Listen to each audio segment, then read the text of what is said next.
আসসালামু আলাইকুম। আমার কথা ক্লিয়ার শুনতে পাচ্ছ কিনা এবং বোর্ড ক্লিয়ার দেখতে পাচ্ছ কিনা একটু কাইন্ডলি কমেন্ট করে জানাও। আর তোমরা হচ্ছে ক্লাসটাকে শেয়ার দিয়ে দাও। একটা কমেন্ট দিস, ঠিক আছে। তোমরা হচ্ছে ক্লাসটাকে শেয়ার দিয়ে দিও আর ফ্রেন্ডদেরকে হচ্ছে মেনশন দিও। আমার কথা ক্লিয়ার শুনতে পাচ্ছ কিনা এবং হচ্ছে তোমরা বোর্ড ক্লিয়ার দেখতে পাচ্ছ কিনা একটু কমেন্ট করে জানাও। ওয়ালাইকুম আসসালাম। যারা যারা কমেন্ট করতেছো তোমরা একটু কাইন্ডলি আমাকে এটা বলো যে তোমরা কথা ক্লিয়ার শুনতে পাচ্ছ কিনা।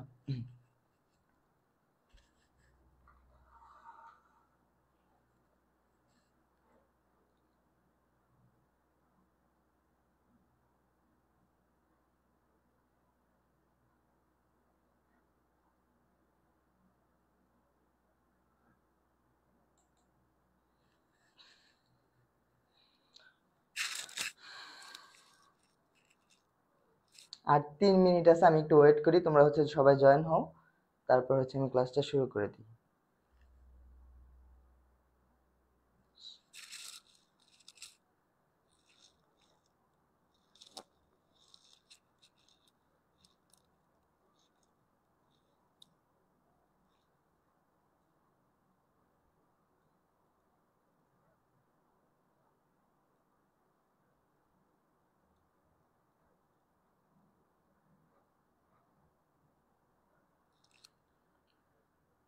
ক্লিয়ার তাই না? ওকে, সব ক্লিয়ার। তাহলে হচ্ছে আমরা ক্লাসটা শুরু করে দিতে পারি, তাই তো? ওকে, আজকে হচ্ছে আমরা পরিবেশ রসায়নের উপর ক্লাস করব। আমি একটু শেয়ার দিয়ে নিচ্ছি, একটা মিনিট।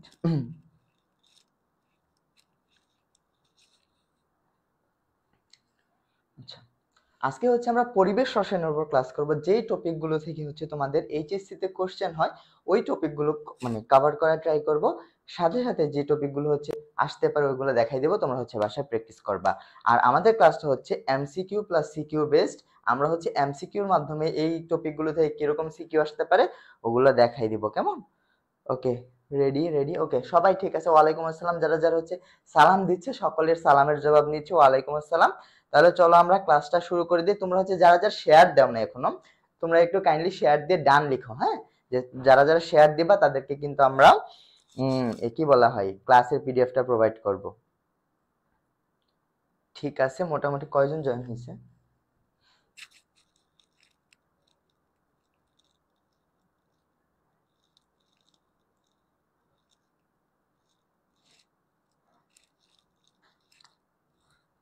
আচ্ছা, আর একটু তোমরা যদি শেয়ার দিতে তাহলে হচ্ছে আমি ক্লাসটা শুরু করে দিতে পারি। আর যাদের ফ্রেন্ডরা এখনো জয়েন করে নাই তোমরা মেনশন দিয়ে দাও। কই গেল? পেয়েছি।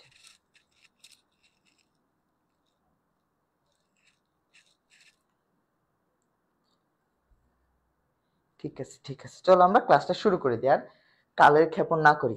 আজকে হচ্ছে আমরা পরিবেশ রসায়নের ক্লাস করব। চলো আমরা প্রথমে একটা সিম্পল এমসিকিউ দিয়ে আমাদের ক্লাসটা শুরু করি। এই এমসিকিউটা হচ্ছে তোমার পাশাপাশি সিকিউতে কাজে আসবে, আর এমসিকিউতে তো আসবেই, তাই না? কি বলছে দেখো তো, নিচের কোন ক্ষেত্রে ব্যাপন সর্বাধিক হবে, মানে ব্যাপন হার রিলেটেড প্রশ্ন। তাহলে এই চ্যাপ্টারের জন্য সিকিউর জন্য যদি আমি কথা বলতে চাই, তাহলে প্রথম মানে 5 স্টার টপিকে 1 নম্বরই থাকবে হচ্ছে ব্যাপন হার রিলেটেড কোশ্চেন, যেটা হচ্ছে গ্রাহামের ব্যাপন সূত্র থেকে হয়ে থাকে।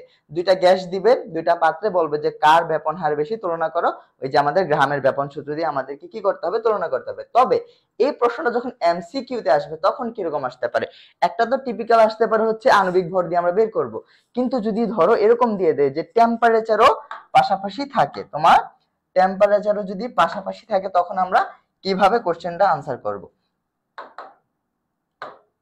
আচ্ছা, এটা একটু লক্ষ্য করো, বলা আছে কি দুইটাই কি গ্যাসগুলো কি দেখো তো, একটা হচ্ছে কার্বন মনো অক্সাইড আর একটা হচ্ছে নিয়ন। দুই জায়গার মধ্যে একই গ্যাস, কার্বন মনো অক্সাইড আর হচ্ছে নিয়ন। তাহলে আমার গ্যাস হচ্ছে কয়টা, দুইটা। এখন দেখো টেম্পারেচারও কয়টা, দুইটা। এখানে দুইটায় কত ডিগ্রি, 5 ডিগ্রি, দুইটায় কত 5 ডিগ্রি, আর এখানে দুইটায় কত 35 ডিগ্রি। তাইলে এখন লক্ষ্য করো, এখানে আমরা কি বলতে পারতেছি দেখো তো, যখন টেম্পারেচার বাড়বে নরমালি কি হয়, অণুগুলোর গতিশক্তি বেড়ে যায়, তার ব্যাপন হার দ্রুত হবে। তাহলে আমরা প্রথম ধাপে টেম্পারেচার দেখে এই দুইটাকে কি করে দিতে পারতেছি, এলিমিনেট করে দিতে পারতেছি। তাহলে আমার উত্তর কি হবে না বলতো, এই দুইটার একটা হবে না, কারণ এটা হচ্ছে 5 ডিগ্রি, এটাও 5 ডিগ্রি, কিন্তু এখানে 35 বুঝা গেল? তাহলে টেম্পারেচার আমরা কি জানি বলতো, নরমাল কেস ভাই, এই যে একটা পাত্র, পাত্রের মধ্যে ধরো তুমি কিছু গ্যাস রাখলা, ওকে, যখন তার টেম্পারেচার তুমি বৃদ্ধি করবা, অণুগুলো ছোটাছুটি বেড়ে যাবে এবং হচ্ছে ব্যাপন হারও কি হয়ে যাবে, বেড়ে যাবে, তাই তো? এটা আমরা জানি। তাহলে এটা আমার থাকলো এখানে, তাহলে এই দুইটা আমার বাদ গেল। এই দুইটার মধ্যে উত্তর কি হবে, দেখো দুইটার মধ্যে হচ্ছে টেম্পারেচার সেম 35, এটাও কত 35, তাহলে আমার এখানে টেম্পারেচার নিয়ে কথাবার্তা নাই, কথাবার্তা কাকে নিয়ে, কার্বন মনো অক্সাইড এবং হচ্ছে কাকে নিয়ে, নিয়ন নিয়ে। এই হচ্ছে আমার কার্বন মনো অক্সাইড, এই হচ্ছে আমার নিয়ন। এই দুইটার আণবিক ভর কত, কার্বন মনো অক্সাইডের কত বলতো, কার্বন হচ্ছে 12, অক্সিজেন হচ্ছে 16, আর এখানে নিয়নের কত বলতো 20, তাহলে এখানে কত হচ্ছে 28। এই দুইটার মধ্যে দেখো তো আণবিক ভর যার বেশি, ব্যাপন হারের সূত্র মনে আছে, গ্রাহামের ব্যাপন হারের সূত্র কি বলছিল, গ্রাহাম বলছিল কোন গ্যাসের ব্যাপন হার ওই গ্যাসের ঘনত্বের বর্গমূলের ব্যস্তানুপাতিক বা আণবিক ভরের বর্গমূলের ব্যস্তানুপাতিক। তাইলে যার ব্যাপন হার বেশি হবে তার আণবিক ভর কি হবে, কম হবে। তাহলে এই দুইটা কেসের মধ্যে লক্ষ্য করে, এটা আণবিক ভর 28, এটার কত 20, তাহলে কার ব্যাপন হার বেশি হবে, যার আণবিক ভর কম, তাহলে নিয়নের হচ্ছে আণবিক ভর কম, সেই ক্ষেত্রে কার সর্বাধিক হবে, উত্তর হবে আমার হচ্ছে এটা। উত্তর আমার কি হবে, আচ্ছা এটা আমি অন্য কালার দেই, এটা আমি কি দেব, কোন কালার দেব, আচ্ছা রেড কালার দিই। তাহলে উত্তর হবে আমার এই যে নিয়ন, উত্তর হবে আমার ডি। বুঝতে পারলাম? এটার আনসার ডি হবে। সবাই কি বুঝতে পারছো কেন ডি হবে? আমরা কিন্তু এই সিকিউ টাইপও পাশাপাশি কভার করে যাব। তাহলে এটা কার সূত্র, গ্রাহামের ব্যাপন সূত্র। নরমাল কি ছিল, কোন গ্যাসের ব্যাপন হার টেম্পারেচার যখন ফিক্স থাকবে, কোন গ্যাসের ব্যাপন হার ওই গ্যাসের ঘনত্বের বর্গমূলের ব্যস্তানুপাতিক, আর ঘনত্বের সাথে আমরা আণবিক ভরের সম্পর্ক কি পাই, সমানুপাতিক। সেক্ষেত্রে আমরা আর প্রপোর্শনাল √1/d অথবা m লিখতে পারি। ক্লিয়ার? এটা কি ক্লিয়ার? বুঝতে পেরেছো? এই কোশ্চেনটা ক্লিয়ার কিনা একটু জানাও তো কমেন্ট করে, জি ভাই এটা বুঝতে পেরেছি। তারপর হচ্ছে আমি পরবর্তী কোশ্চেনে যাচ্ছি। হ্যাঁ, যারা যারা হচ্ছে সঠিক উত্তর দিছো সকলকে হচ্ছে অসংখ্য ধন্যবাদ। কি লিখছে, আমার সাবজেক্ট নাই এটা, ওকে তোমার সাবজেক্ট না এটা, ওকে তাহলে তুমি চলে যাও। ওকে, আমরা পরবর্তী কোশ্চেনে যাই, চলো। কি বলছে, হাইড্রোজেন গ্যাসের ব্যাপন হার কোন একটি গ্যাসের ব্যাপন হারের যদি 6 গুণ হয়, গ্যাসটির আণবিক ভর কত? তাহলে ব্যাপন হার রিলেটেড প্রশ্ন আসে, সবগুলো কিন্তু তোমার বোর্ডে এবং এডমিশনে আসা কোশ্চেন। বিশেষ করে বোর্ডে যেগুলো আসে, এডমিশনে আসে, আমি ওই কোশ্চেন গুলো হচ্ছে সিলেক্ট করেছি যেন আমরা একটা কোশ্চেন দিয়ে আমরা কি করতে পারি, অনেকগুলো জিনিস আমরা ক্লিয়ার করতে পারি। ওকে, তাহলে দেখো কোন গ্যাসের ব্যাপন হার ওই গ্যাসের ব্যাপন হার অন্য একটা গ্যাসের ব্যাপন হারের কত, 6 গুণ। তাহলে কি বলছে, গ্যাসটি আণবিক ভর কত? একটা গ্যাস তোমাকে ক্লেম করে দিছে, সেটা কি বলতো, একটা গ্যাস বলে দিছে তোমাকে হাইড্রোজেন গ্যাস, এটার ব্যাপন হার বলছে আরেকটা ব্যাপন হারের অন্য একটি কোন একটি ব্যাপন গ্যাসের ব্যাপন হারের কত গুণ, 6 গুণ। এটা তোমার কোশ্চেনে ক্লেম করা। তাহলে আমরা কি জানি বলতো, আমি ধরে নিলাম অজানা গ্যাসের হাইড্রোজেনের ব্যাপন হারকে RH ধরলাম, তাহলে হাইড্রোজেন গ্যাসের ব্যাপন হার কি বলতো, অন্য একটা গ্যাসের ব্যাপন হারের 6 গুণ। তাহলে RH ধরলাম, এটার কত গুণ, এটা হচ্ছে 6 গুণ। এইটুকু তো বুঝতে পারলাম। হাইড্রোজেন গ্যাসের ব্যাপন হার অন্য একটা গ্যাসের ব্যবহারের 6 গুণ। এটা কোশ্চেনে বলা আছে। তাইলে দেখো তো আমরা যদি এটাকে একটু সিম্পলিফাই করি কি লেখা যায় বলো তো, RH ডিভাইডেড বাই Rx কে যদি আমি জাস্ট এ পাশে নিয়ে আসি তাহলে কি হবে, উত্তর 6 হবে। এটা হচ্ছে আমার এটুকু বের করলাম। এখন গ্রাহামের ব্যবহার সূত্রে কি বলা হয়েছে বলতো, বলছে কোন গ্যাসের ব্যবহার ওই গ্যাসের ঘনত্বের বর্গমূলের ব্যস্তানুপাতিক। তাহলে এই সূত্র থেকে আমি একবার হাইড্রোজেনের জন্য একবার অজানা গ্যাসের জন্য যদি বের করি তাহলে আমি সূত্রটাকে কি লিখতে পারি বলতো, RH divided by R of X equal, যেহেতু দেখো এটার সাথে ব্যস্তানুপাতিক তাহলে উপরে কে চলে যাবে, উপরে চলে যাবে M অফ X, নিচে চলে আসবে M অফ হাইড্রোজেন। বুঝা গেল? জাস্ট আমি এখন যদি মান বসাই, লক্ষ্য করো এটার মান কত 6, এটার মান কত 6, আর ওই পাশে কি যদি আমি স্কয়ার করে দিই এটা স্কয়ার হয়ে যাবে, আর এই পাশে কি থাকবে বলতো, এই পাশে থাকবে হচ্ছে আমার M of X divided by M of H এর মান কত 2। বুঝা গেল? তাহলে আমার কার বের করতে হবে, M অফ X এর মান বের করতে হবে। M of X equal to কত হবে, 36 আর 2 গুণ করলে কত 72, উত্তর হবে আমার 72। বুঝতে পেরেছো? বুঝা গেল? তাহলে উত্তর কি হবে, 72 হবে। এটা উত্তর কত বলো তো, খ, উত্তর হবে আমার বি। এটা কি ক্লিয়ার? একটু জানাই তো। তাহলে দেখো প্রশ্নটা কিন্তু গুণ, কত গুণ, এখানে 6 গুণ দিতে পারছে, 1/3 দিতে পারতো, 2/4 দিতে পারতো, হোয়াটএভার যাই দেখ না কেন আমার প্রসিডিউর সেম। আমি জাস্ট এটা মনে রাখবো আর শর্তটাকে ঠিকভাবে লিখবো আর জাস্ট মান বসাই দিব, আমার উত্তর চলে আসবে। ক্লিয়ার? ওকে, আশা করি এটাও তোমরা বুঝতে পেরেছো। চলো আমরা পরবর্তী কোশ্চেন। এই কারা কারা এখনো শেয়ার দাও নাই ভাই, তোমরা যদি ক্লাসটাকে শেয়ার দিয়ে দাও তাহলে আমরা কি বলো তো কি হয়, আমাদের ক্লাস নিতে হচ্ছে আগ্রহ বেড়ে যায়। আচ্ছা, যারা যারা সঠিক উত্তর দিছো সকলকে অসংখ্য ধন্যবাদ। ওকে, চলো পরবর্তী কোশ্চেনে যাই। এটা হচ্ছে তোমার এই চ্যাপ্টার থেকে আসা সবচেয়ে বেশি একটা কোশ্চেন, যেটা কিনা এমন কোনো বোর্ড নাই যে বোর্ডে আসে না। তোমরা যদি এই কোশ্চেনটা টেস্ট পেপারে দেখো, পাশে সাল দেখো, দেখবা যে সাল লিখতে লিখতে এই পর্যন্ত চলে আসবে। কিন্তু সহজ একটা কোশ্চেন, সেজন্য রাখলাম যেন কারো ভুল না হয়। এটা সবার মুখস্থ জিনিস। কে বলতো সর্বাধিক দায়ী কে? Carbon die oxide. এটা রাখার প্রয়োজন ছিল না, তাও দেখাই দিলাম। এটা হচ্ছে ওকে, শেয়ার ডান, ঠিক আছে। এটা হচ্ছে সর্বাধিক হচ্ছে দায়ী, সবচেয়ে বেশি ক্ষতি করে কে বলতো, এই সবচেয়ে বেশি না, তুলনামূলক ভাবে সবচেয়ে সর্বাপেক্ষা দায়ী হচ্ছে কার্বন ডাই অক্সাইড। তাছাড়া এই কার্বন ডাই অক্সাইডের তুলনায় আরো একটা চার্ট আছে আমাদের, যে মিথেন কতটুকু ক্ষতি করে, ওজোন কতটুকু, সরি সিএফসি কতটুকু ক্ষতি করে, ওগুলো আমরা দেখবো। কেমন? চলো আমরা পরবর্তী কোশ্চেনে যাই। কি বলছে, নিচের কোনটি ওজোন স্তর ধ্বংস করার জন্য দায়ী নয়? কোশ্চেনটা ভালো করে পড়তে, আমরা কিন্তু প্রথমে এই নয় খেয়ালই করবো না, নয় যে আছে এটা আমাদের দেখতে হবে, নয় যে আছে সেটা আমার দেখতে হবে, কোনটি দায়ী নয় বলছে। সবাই ঝটপট আনসার করতে পারবা? এটা একটু আনসার করে ঝটপট, যে নিচের কোনটি হচ্ছে ওজোন স্তর ক্ষয়ের জন্য দায়ী নয়। এগুলো হচ্ছে থিওরি টাইপ কোশ্চেন, কয়েকটা রাখলাম কারণ হচ্ছে এগুলো তোমরা যেন পড়ে যাও, পরীক্ষায় আসে। আনসার করতে পারবা সবাই? কি হবে? আচ্ছা লক্ষ্য করো, ওজোন স্তরকে ক্ষতি করে কে বলতো? Free radical. মনে পড়ে এই ফ্রি রেডিকেল অর্গানিকে আমরা পড়ছি না বলতো? আমরা বন্ধন বিভাজন পড়ছিলাম, মনে পড়ে? বন্ধন বিভাজন দুই ধরনের হইতে পারে, একটা হইতে পারে হোমোলাইটিক ডিভিশন, একটা হইতে পারে হেটেরোলাইটিক ডিভিশন, বা একটা সুষম, একটা হচ্ছে অসম বা বিষম। সুষম বিভাজনে কি তৈরি হইতো বলতো? ফ্রি রেডিকেল তৈরি হইতো। আর বিষম বিভাজনে আবার দুইটা জিনিস তৈরি হইতো, একটাকে বলা হয় কার্বোক্যাটায়ন, আর একটাকে বলা হইতো কি কার্বানায়ন, তাই না? এই কার্বোক্যাটায়ন কার্বানায়নের স্থায়িত্ব, তারপর হচ্ছে কি বলা হয় রিঅ্যাক্টিভিটি, তারপর হচ্ছে ফ্রি রেডিক্যাল মেকানিজম, এন্টি মার্কোনিকভ, মার্কোনিকভ, এগুলো আমরা সবাই পড়ছি। এখন বলো এইসব জিনিস যে পড়ছি, এই ফ্রি রেডিক্যাল তৈরি হয় কিসে?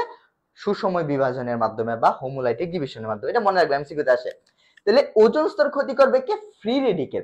এখানে যারা যারা আছে দেখো, ইউভি রেডিয়েশন আছে, CFC12 আছে, কার্বন মনোঅক্সাইড আছে, ক্লোরিন আছে, এই সবগুলো থেকে ফ্রি রেডিক্যাল তৈরি হওয়া সম্ভব। শুধু কার থেকে সম্ভব না বলতো? এই যে আমার কার্বন মনোঅক্সাইড থেকে হচ্ছে ফ্রি রেডিক্যাল নরমালি তৈরি হয় না। সেজন্য আনসার কি হবে? কার্বন মনোঅক্সাইড হবে আনসার। এটা ওজোন স্তরে কোনো ক্ষতি করে না। বাকি যারা আছে সবাই কি করে বলতো? ওজোন স্তরে ক্ষতি করে। কিভাবে ক্ষতি করে? যেমন ধরো এই যে তোমার ওজোন গ্যাস, এটার সাথে ধরো ক্লোরিন ফ্রি রেডিক্যাল। আচ্ছা, ক্লোরিন ফ্রি রেডিক্যাল কেমনে তৈরি হয় দেখো। ক্লোরিন এটা কেমনে ভাঙে, এটা এই ঘটনাটা এরকম লিখতে পারি না, ক্লোরিন সিঙ্গেল বন্ড ক্লোরিন, এখানে হচ্ছে দুইটা ইলেকট্রন আছে, তাহলে সুষম বিভাজন মানে কি সমান ভাগ হয়ে যাবে। তাহলে কি তৈরি হবে বলতো? এই ক্লোরিন ওর ইলেকট্রন অ নিয়ে যাবে, ওর ইলেকট্রন অ নিয়ে যাবে, মানে ক্লোরিন ফ্রি রেডিক্যাল তৈরি হবে। কি তৈরি হবে? Chlorine free radical. এই ক্লোরিন ফ্রি রেডিকেল দিয়ে কি করবে বলতো? ক্লোরিন ফ্রি রেডিকেল গিয়ে ওজনকে অ্যাটাক করবে। ওজনকে অ্যাটাক করবে। ওজনকে অ্যাটাক করলে কি হবে বলতো? এখানে অক্সিজেন গ্যাস তৈরি হবে আর হচ্ছে OCl তৈরি হবে। তাইলে এখানে কি হইলো বলতো? এখানে হইলো হচ্ছে তোমার ইয়া তৈরি হয়ে যাবে, এই ওজোন স্তর ভেঙে যাবে, তারপর হচ্ছে তোমার এই ওজোন স্তরে ক্ষতি হবে। আশা করি বুঝতে পেরেছো। একজন আনসার করছে CFC12, এটা ভাই ওজোন স্তরকে ক্ষতি করে, যত CFC আছে সবাই ওজোন স্তরের ক্ষতি করবে। ওকে, চলো পরবর্তী কোশ্চেনে যাই। আদর্শ গ্যাস আচরণ থেকে বিচ্যুতির ক্রম কোনটা? এটা একটা হট টপিক, যেখান থেকে সিকিউ হয়, MCQ হয়ে থাকে, বুঝছো? তাহলে বলো তো এটার ক্রম কোনটা? এটা আমরা নরমালি কি জানি বলতো? যে বই কি লিখছে এটা?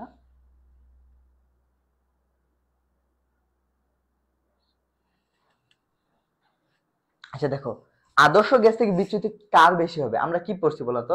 যে গ্যাসের আণবিক ভর বেশি তার বিচ্যুতি বেশি। এটা কথা হচ্ছে অ্যাপ্রোপ্রিয়েট না, তবে এই থিওরি দিয়ে আমরা যে কোনো কোশ্চেন আমরা সলভ করে ফেলতে পারবো। বুঝা গেল? তোমরা যখন বড় ক্লাসে পড়বে দেখবা যে এই কথাটা লেখা নেই। কি লেখা আছে জানো? যে গ্যাসের স্ট্রাকচার বড়, কি বললাম? যে গ্যাসের স্ট্রাকচার বড় সেটা হচ্ছে বেশি বিচ্যুতি ঘটে। তবে আমাদের ওটা মনে রাখা লাগবে না, আমরা যেটা দিয়ে আমাদের মার্ক ক্যারি করতে পারবো আমরা সেটাই লিখবো, সেটাই মনে রাখবো। সেটা হচ্ছে যে গ্যাসের আণবিক ভর বেশি, যে গ্যাসের আণবিক ভর বেশি সেটাকে কি বলা হয় বলতো? সেটা হচ্ছে বিচ্যুতি বেশি হবে। কি লিখছে? আমি কি স্যার নাকি ভাইয়া? কি মনে হয়? তোমরা কি আমাকে চিনো না? ওকে, আমি হচ্ছে তোমাদের টিচার। ওকে, ভাইয়া না। আচ্ছা, বাদ দিলাম পার্টি জোকস। আমি হচ্ছে জান্নাতুল নাইম, পড়াশোনা করতেছি হচ্ছে জাহাঙ্গীরনগর বিশ্ববিদ্যালয়ের ফার্মেসি বিভাগে। এই তো ছোটখাটো পরিচয়। চলো এটা আমরা শেষ করি। হ্যাঁ, এটা হচ্ছে আমাদের কথাবার্তা কার বিচ্যুতি বেশি হবে। আমরা জাস্ট অপশন টেস্ট করে এটা উত্তর বের করে ফেলতে পারবো। এখানে হাইড্রোজেন, এটা আণবিক ভর কত বলো তো? এটা হচ্ছে 4। নাইট্রোজেনের কত? 14 দুগুণা 28। তারপর কার্বন ডাই অক্সাইডের কত? 44। অ্যামোনিয়ার কত? 17। তাইলে দেখো তো সিকোয়েন্স কি হইলো? এটা থেকে কি এটা বড়, ঠিক আছে, এটা থেকে এটা বড়, কিন্তু এটা আবার বড় না। তাহলে এটা আমার বাদ। ওকে, এটা বাদ। পরবর্তীতে দেখো হাইড্রোজেনের কত বলো তো? 4, এই সরি 2, আমি হিলিয়াম ভাবছি, এটা 2 তো ভুল লিখলাম, 2। তারপর নাইট্রোজেনের কত বলো তো? 14 দুগুণা 28। অ্যামোনিয়ার কত? 17। কার্বন ডাইঅক্সাইডের 44। এটাও কি হয়নি, কারণ দেখো সিকোয়েন্স ব্রেক হয়েছে। এখানে কত? 28, নাইট্রোজেন 28 আর 17 মধ্যে ঝামেলা আছে। এখানে দেখো 44, 17, 2, 28, এটাও হয়নি। পরে দেখো নাইট্রোজেন কত? 28, 2, 44। এই উত্তরটা একটাও নেই, ভুল আসছে। উত্তর ভুল আসছে। 17 আর উত্তর ভুল আসছে। হ্যাঁ, উত্তরটা নাই অপশন, অপশনটা এটা হবে, অপশনটা হবে এটা। এটা আগে আসবে, এটা পরে যাবে। আচ্ছা, আমি ঠিক করে দিচ্ছি। এটার অপশনস নাই। উত্তর হবে প্রথমে সবচেয়ে বেশি কার হবে? বিচ্যুতি সবচেয়ে কম হবে হাইড্রোজেনের, তারপরে বিচ্যুতি বেশি হবে ধরো অ্যামোনিয়ার, NH3 অ্যামোনিয়ার, তারপরে বিচ্যুতি বেশি হবে হচ্ছে নাইট্রোজেনের, তারপরে বিচ্যুতি বেশি হবে কার্বন ডাইঅক্সাইডের। আণবিক ভর দিয়ে যদি তুমি কনসিডার করো, কি লিখছে? ব্ল্যাঙ্ক। আণবিক ভর দিয়ে যদি কনসিডার করো তখন এটা আসতেছে, তাই না? কিন্তু অপশন দেখবা যে এরকম দেয়া আছে। আচ্ছা, এটা একটু কনফিউশন ভাই। স্ট্রাকচার দেখো, নাইট্রোজেনের স্ট্রাকচার থেকে কিন্তু অ্যামোনিয়া স্ট্রাকচার বড়, সেক্ষেত্রে আমরা উত্তর কিন্তু এটাকে করতে পারি, তাই না? কিন্তু আমাদের বইগুলোতে না এটা কনসিডার করে না। আমাদের বইগুলোতে এই আণবিক ভর রিলেটেড যেটা আছে সেটাকে কনসিডার করছে। তাহলে এটা আমরা জাস্ট এটা মনে রাখবো। এত ডিটেইলস যেহেতু দেয় নাই, আমরা এটা মনে রাখবো, কেমন? তুমি দেখো কিরকম হয়েছে। নাইট্রোজেনের স্ট্রাকচার কি? এই যে ট্রিপল বন্ড এন্ড নাইট্রোজেন, তাই তো? কিন্তু অ্যামোনিয়ার স্ট্রাকচার কি বলতো? অ্যামোনিয়ার স্ট্রাকচার হচ্ছে এরকম, এরকম, তাই না? আর এটার কি আরো লিনিয়ার। তাহলে ওই স্ট্রাকচার রিলেটেড আমরা কথাতেই যাব না, আমরা আণবিক ভর দিয়ে বের করে ফেলবো। ক্লিয়ার? ওকে, এটুকু থাকলো। পরবর্তীতে আসো, কোন লেখচিত্রটি, আচ্ছা আচ্ছা আচ্ছা, একটা কথা বলতে ভুলে গেছি। এই টপিকটা থেকে কিভাবে সিকিউ আসবে? এই টপিকটা থেকে সিকিউ আসবে এরকম। আমি একটা সিকিউ তোমাকে দেখাচ্ছি। ধরো এটা একটা গ্রাফ দিবে তোমাকে, বুঝছো? এটা সুন্দর করে একটা গ্রাফ আঁকাবে। গ্রাফ আঁকানোর পর এরকম একটা দিবে।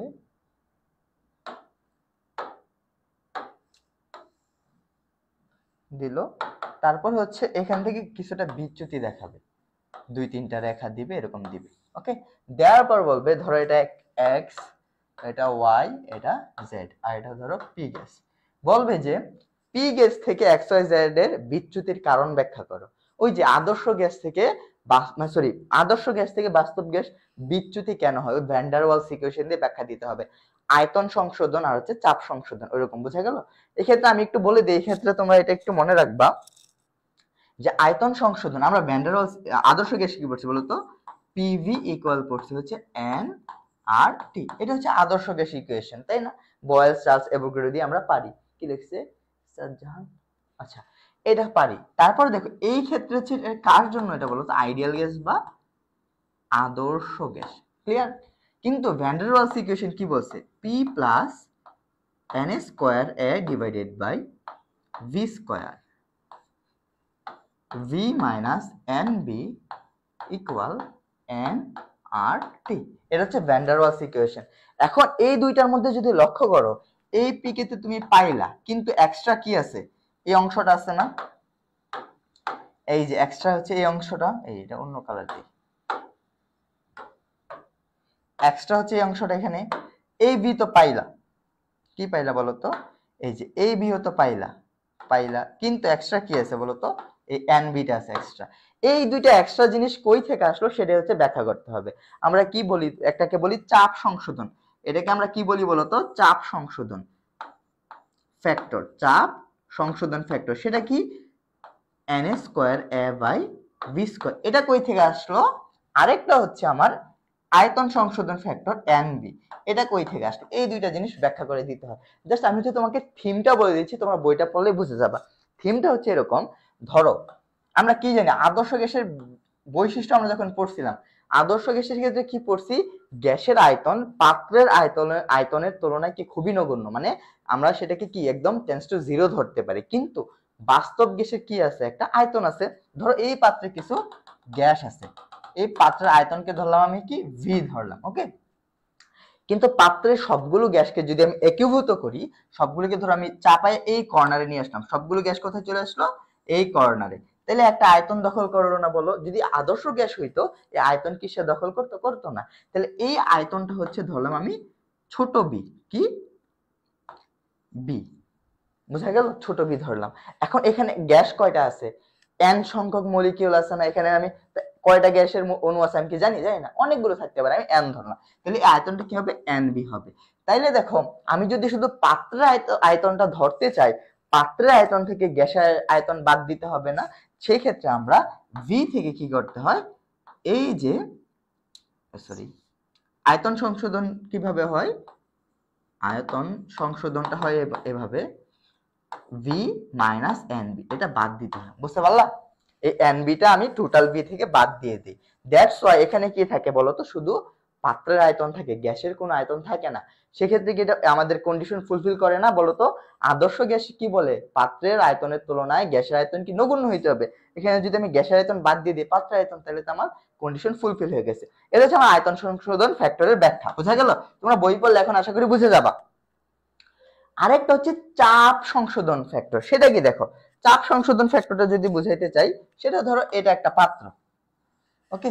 এ তোমরা স্বাধীনতার মাত্রা পড়ছো ফিজিক্সে, ওইটা একটু কাজে লাগবে। দেখো ধরো এটা একটা গ্যাস, এটা আরেকটা গ্যাস, ধরো এটা আরেকটা গ্যাস, ওকে।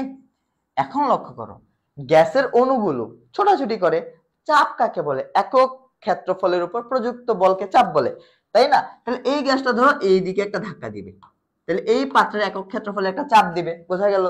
এখন কথা হচ্ছে এই গ্যাসটা যখন ফ্রি থাকবে, তাদের মধ্যে যদি কোনো আকর্ষণ বা বিকর্ষণ না থাকে, তাহলে যে পরিমাণ চাপ দিবে সেই চাপটাই তো আদর্শ গ্যাসের চাপ। কারণ আদর্শ গ্যাসের বৈশিষ্ট্যতে কি পড়ছি, তাদের মধ্যে কোনো আকর্ষণ বিকর্ষণ থাকে না গ্যাসগুলোর মধ্যে, তাহলে এই চাপটা হচ্ছে আমার পি, বুঝা গেল? কিন্তু লক্ষ্য করো বাস্তব গ্যাস কি করে, একে অপরকে কি করে, আকর্ষণ করে।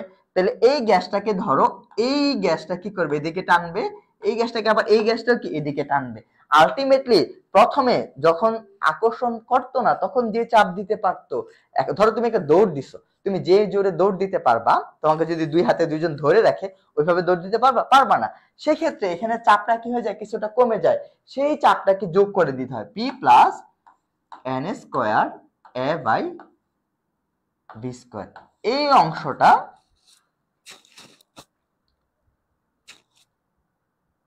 কই গেল? হ্যাঁ, এই যে এই অংশটা p এর সাথে যোগ করে দিতে হয়। এই হচ্ছে আমার চাপ সংশোধন ফ্যাক্টর।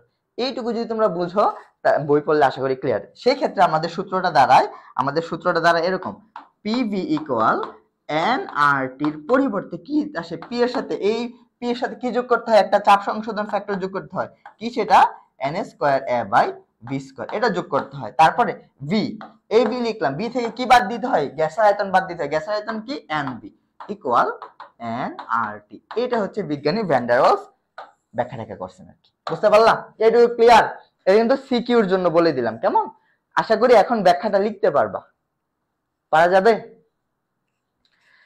একটু কাইন্ডলি ইয়েস লিখো যে বুঝছি। বুঝছো কি? বুঝছো? এই থিওরি প্রশ্ন, এটা তোমরা যে টেস্ট পেপার খোলো দেখবে যে ভাই এই প্রশ্ন अवेलेबल। ওই একটা গ্রাফ দিবে, বলবে যে বিচ্যুতির কারণ ব্যাখ্যা করো, এই বিচ্যুতি থেকে কিভাবে মানে একটা বাস্তব গ্যাসকে কিভাবে হচ্ছে আদর্শতে রূপান্তর করা যায়, এই চাপ সংশোধন করে আর হচ্ছে আয়তন সংশোধন করে। ক্লিয়ার? এর জন্য পরীক্ষা আসবে প্রশ্ন, আশা করি এটা ক্লিয়ার। চলো আমরা পরবর্তী কোশ্চেনে যাই। নিচের লেখচিত্রটি স্থির চাপে চার্লসের সূত্রের সাথে সঙ্গতিপূর্ণ। দেখো বইলাই দিছে কি স্থির চাপ মানে কি চার্লসের সূত্র। তাহলে চার্লসের সূত্রের গ্রাফ কোনটা? সবাই এটা ঝটপট আনসার করো একটু, দেখি কে কে পারো এটা আনসার করতে।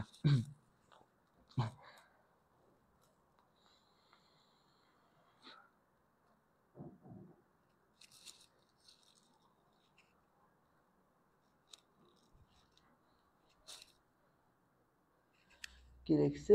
বুঝতে পেরেছি, ঠিক আছে। যারা বুঝছো তোমাদেরকে অসংখ্য ধন্যবাদ।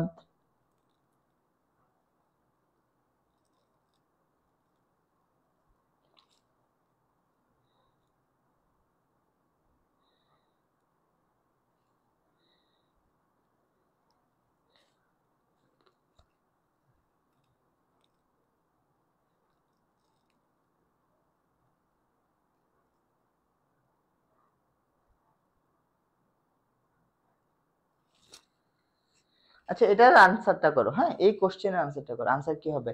একজন, ওর নাম কি?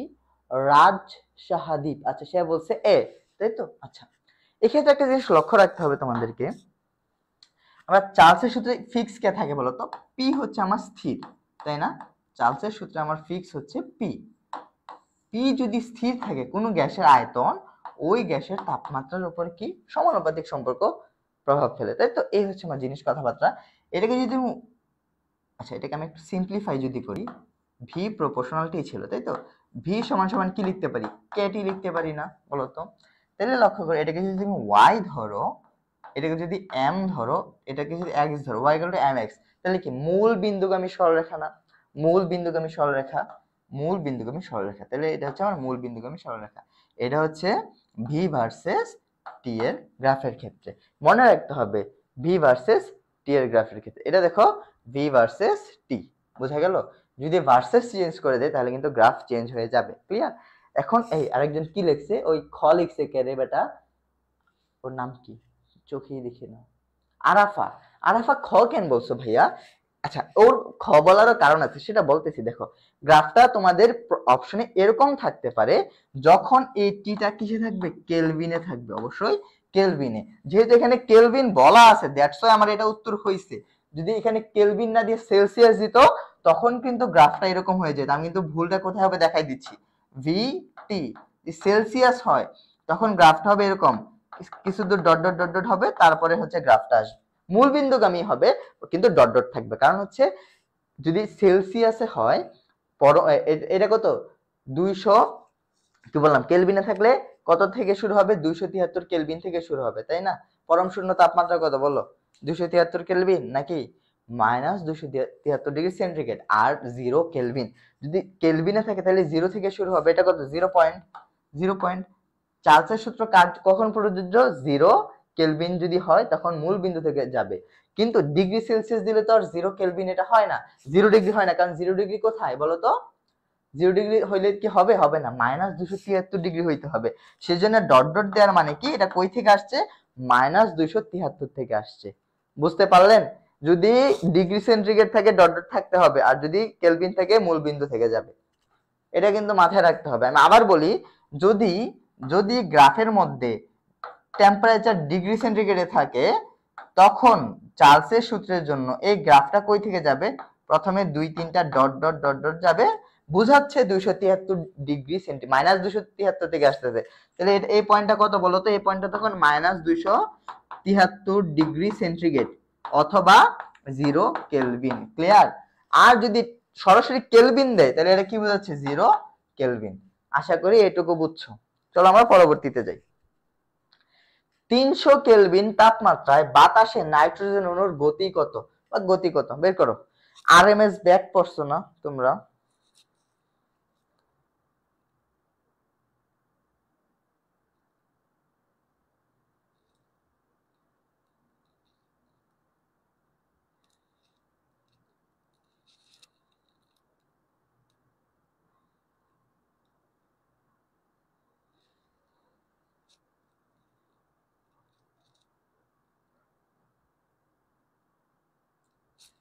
এই বুঝছো এটা?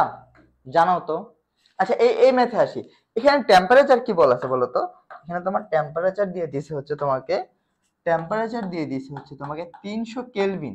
সো আমার এটা কেলভিনেই আছে, আর প্যারা নাই। কি লিখলাম? 300 কেলভিন এটা দেয়া আছে। তারপরে কি বলা আছে? কি গ্যাস? Nitrogen gas. নাইট্রোজেন গ্যাসের জন্য N2 এর আণবিক ভর কত বলো তো? 28 গ্রাম। এই প্রশ্নটা সবাই কোথায় ভুল করে সেটা আমি দেখাচ্ছি। তাহলে আরএমএস ব্যাক বের করতে বলছে, তাহলে সি আরএমএস সূত্র কি? √3 RT by M, 3 RT divided by M. এখন সমস্যা কি জানো? এই এমটাই অবশ্যই কিলোগ্রামে রাখতে হয়। কিসে রাখতে হয়? কেজিতে রাখতে হয়, না হলে আমার প্রশ্ন উত্তর করা ভুল হবে না। সবাই হচ্ছে এখানে কত বসায়? 28 বসায়, সবাই প্রশ্ন ভুল করে আসে, সবাই প্রশ্ন ভুল করে আসে। তাহলে এটা কি হবে বলো তো? তুমি যদি মান বসাও এখন 3, আর এর মান কত? লিটার এটিএম এ বসাইতে হবে। আর এর মান কত বলো তো লিটার এটিএম এ? একটু কমেন্ট করে জানাও তো আর এর মান কত লিটার এটিএম এ, নাকি এসআই ইউনিটে? এসআই ইউনিটে। তাহলে 8.314 বা 8.32 লিখতে পারো। তারপর হচ্ছে টি এর মান কত? 300। আর এম এর মান কত? 28 ইন্টু 10⁻⁻3, কারণ 1000 দিয়ে আমি ভাগ দিয়ে দিলাম, কেজিতে নিয়ে গেলাম। এখন যদি তুমি এটাকে সিম্পলিফাই করো, এটার মান কত আসে? এটার মান আসবে, কাটাকাটি করলে দাও আই থিঙ্ক 516। 516। তাহলে উত্তর হবে আমার বি। এটা কিন্তু তোমার সিকিউ এবং এমসিকিউ দুই জায়গায় আসে, সিকিউ এন্ড এমসিকিউ। বুঝতে পেরেছেন?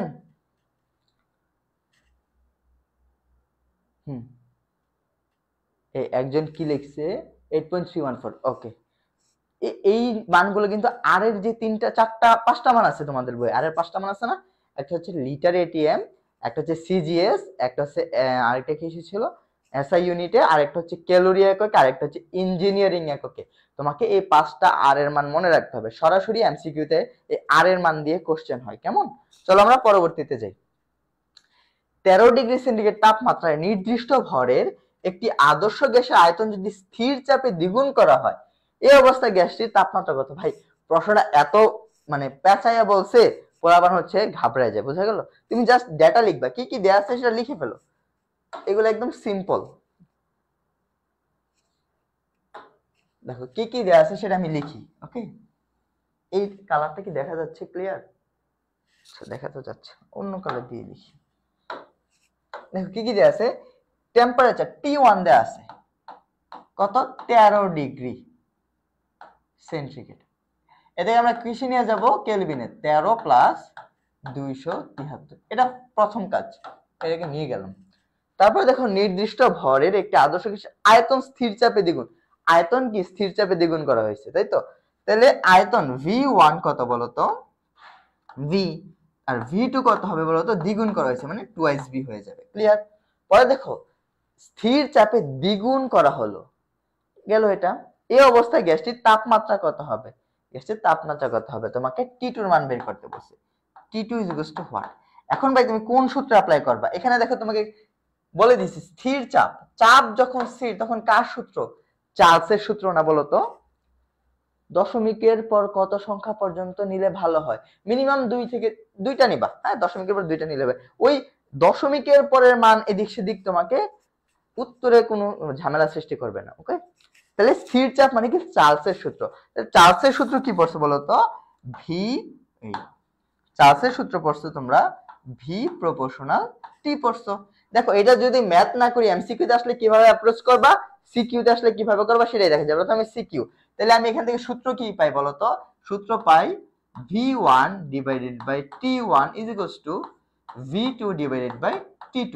আমি কার মান বের করব? আমি t2 এর মান বের করব। তাহলে t2 ইজ ইকুয়ালস টু কি হবে?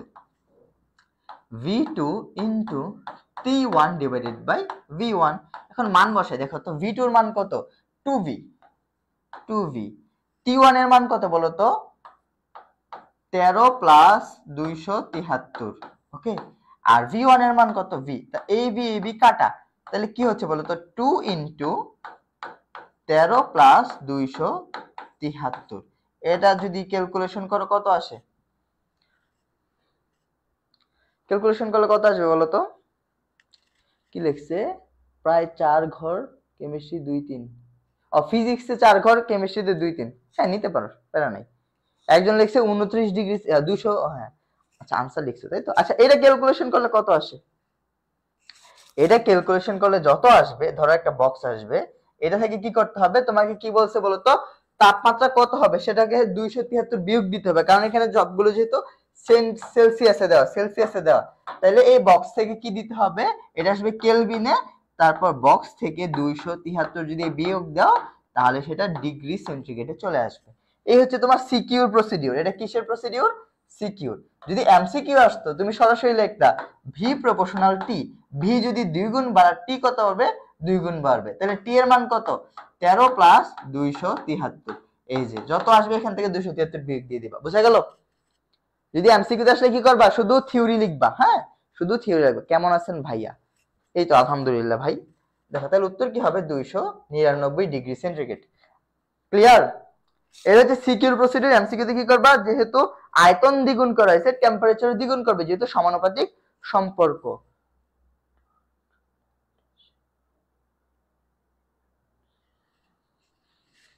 চলো পরবর্তীতে যাই। একই তাপমাত্রা মানে টেম্পারেচার ফিক্স, এই বলতে পারবা এটা কার সূত্র হবে? টেম্পারেচার যখন ফিক্স হয়ে যায়, টেম্পারেচার কার সূত্রে ফিক্স থাকে? বয়েলের সূত্রে। একই তাপমাত্রা হাইড্রোজেন এবং অক্সিজেন গ্যাসের আরএমএস বেগের অনুপাত কত? এই প্রশ্নটা একটু মাথায় রাখতে হবে।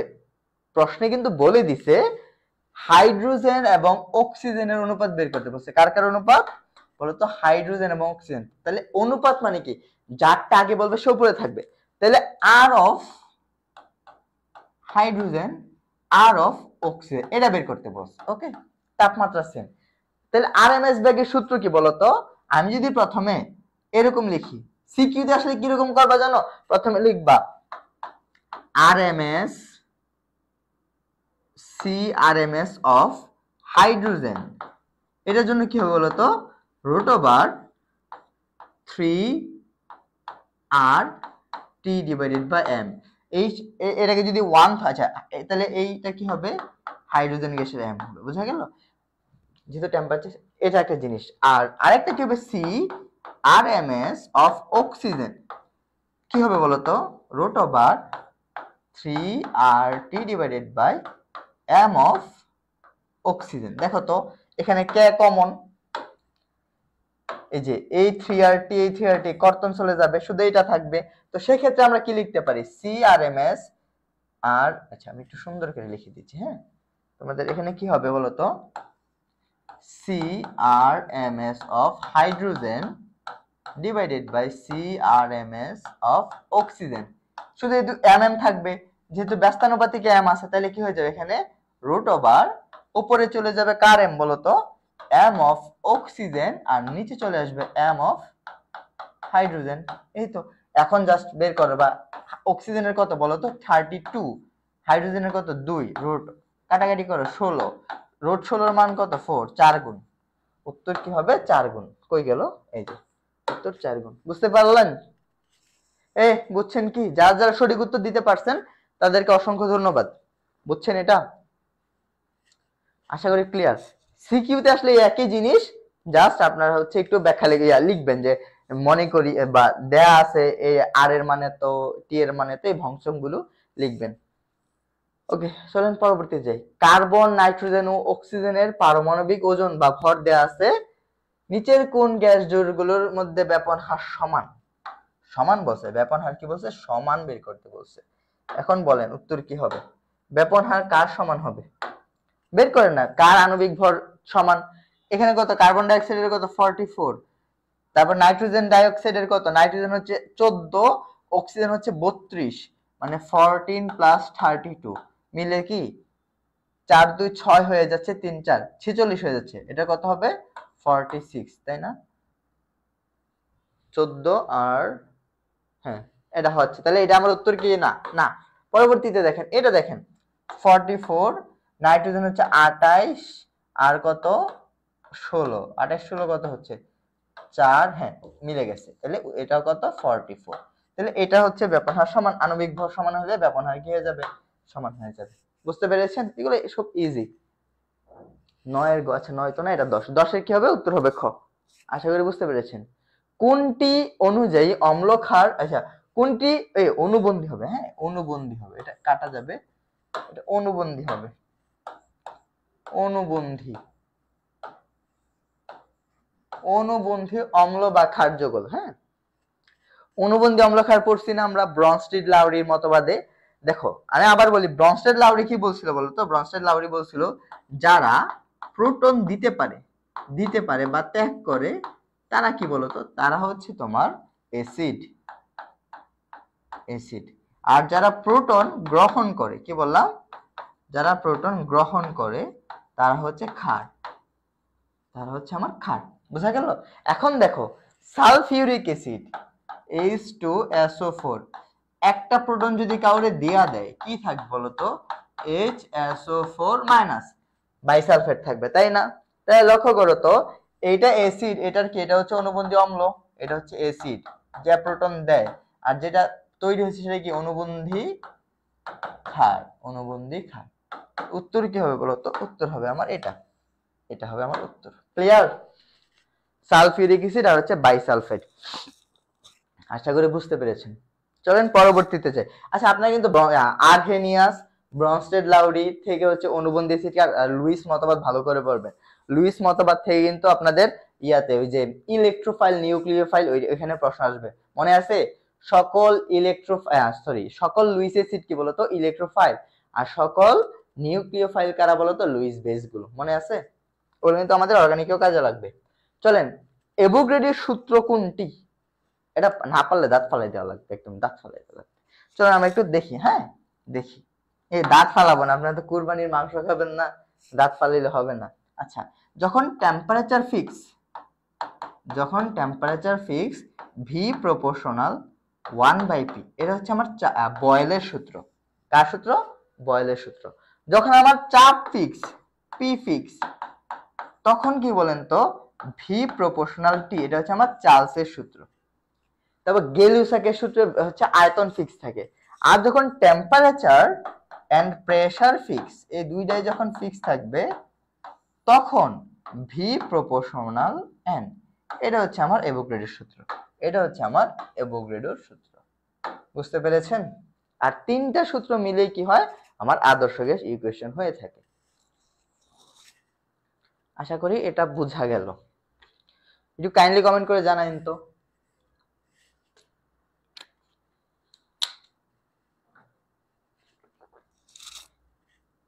আচ্ছা, সূর্যের অতি বেগুনি রশ্মি শোষণ করতে পারে কোনটি? একটু আগে পরে আসছি, ওজন। কে বলেন তো? ওজন হচ্ছে অতি বেগুনি রশ্মি শোষণ করে, যার ফলে হচ্ছে আমাদের পৃথিবী ঠান্ডা থাকে এবং হচ্ছে সূর্যের ক্ষতিকর জিনিসপত্রগুলো আসতে পারে না। ওকে, পরে দেখেন আচ্ছা এটা গুরুত্বপূর্ণ একটা প্রশ্ন।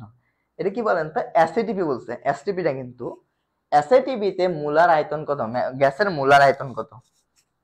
আচ্ছা এটা আমরা একটু শিখে নিই। হ্যাঁ, একটু ছোট্ট করে এই পড়াশোনাটা আমরা করে নিই। এটা ছোট কেন আসে, বড় করে নিই। এটা আমাদের মনে রাখতে হবে।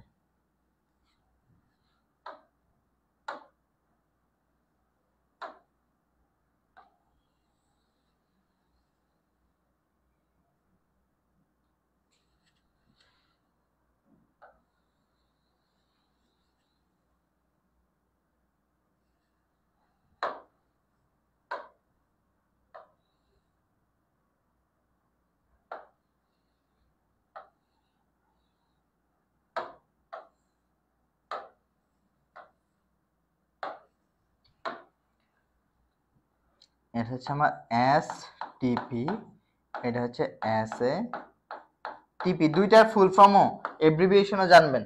Standard temperature and pressure, standard ambient temperature and pressure, দুইটা কিন্তু কতে আসে। প্রথমে শিখবো আমরা temperature,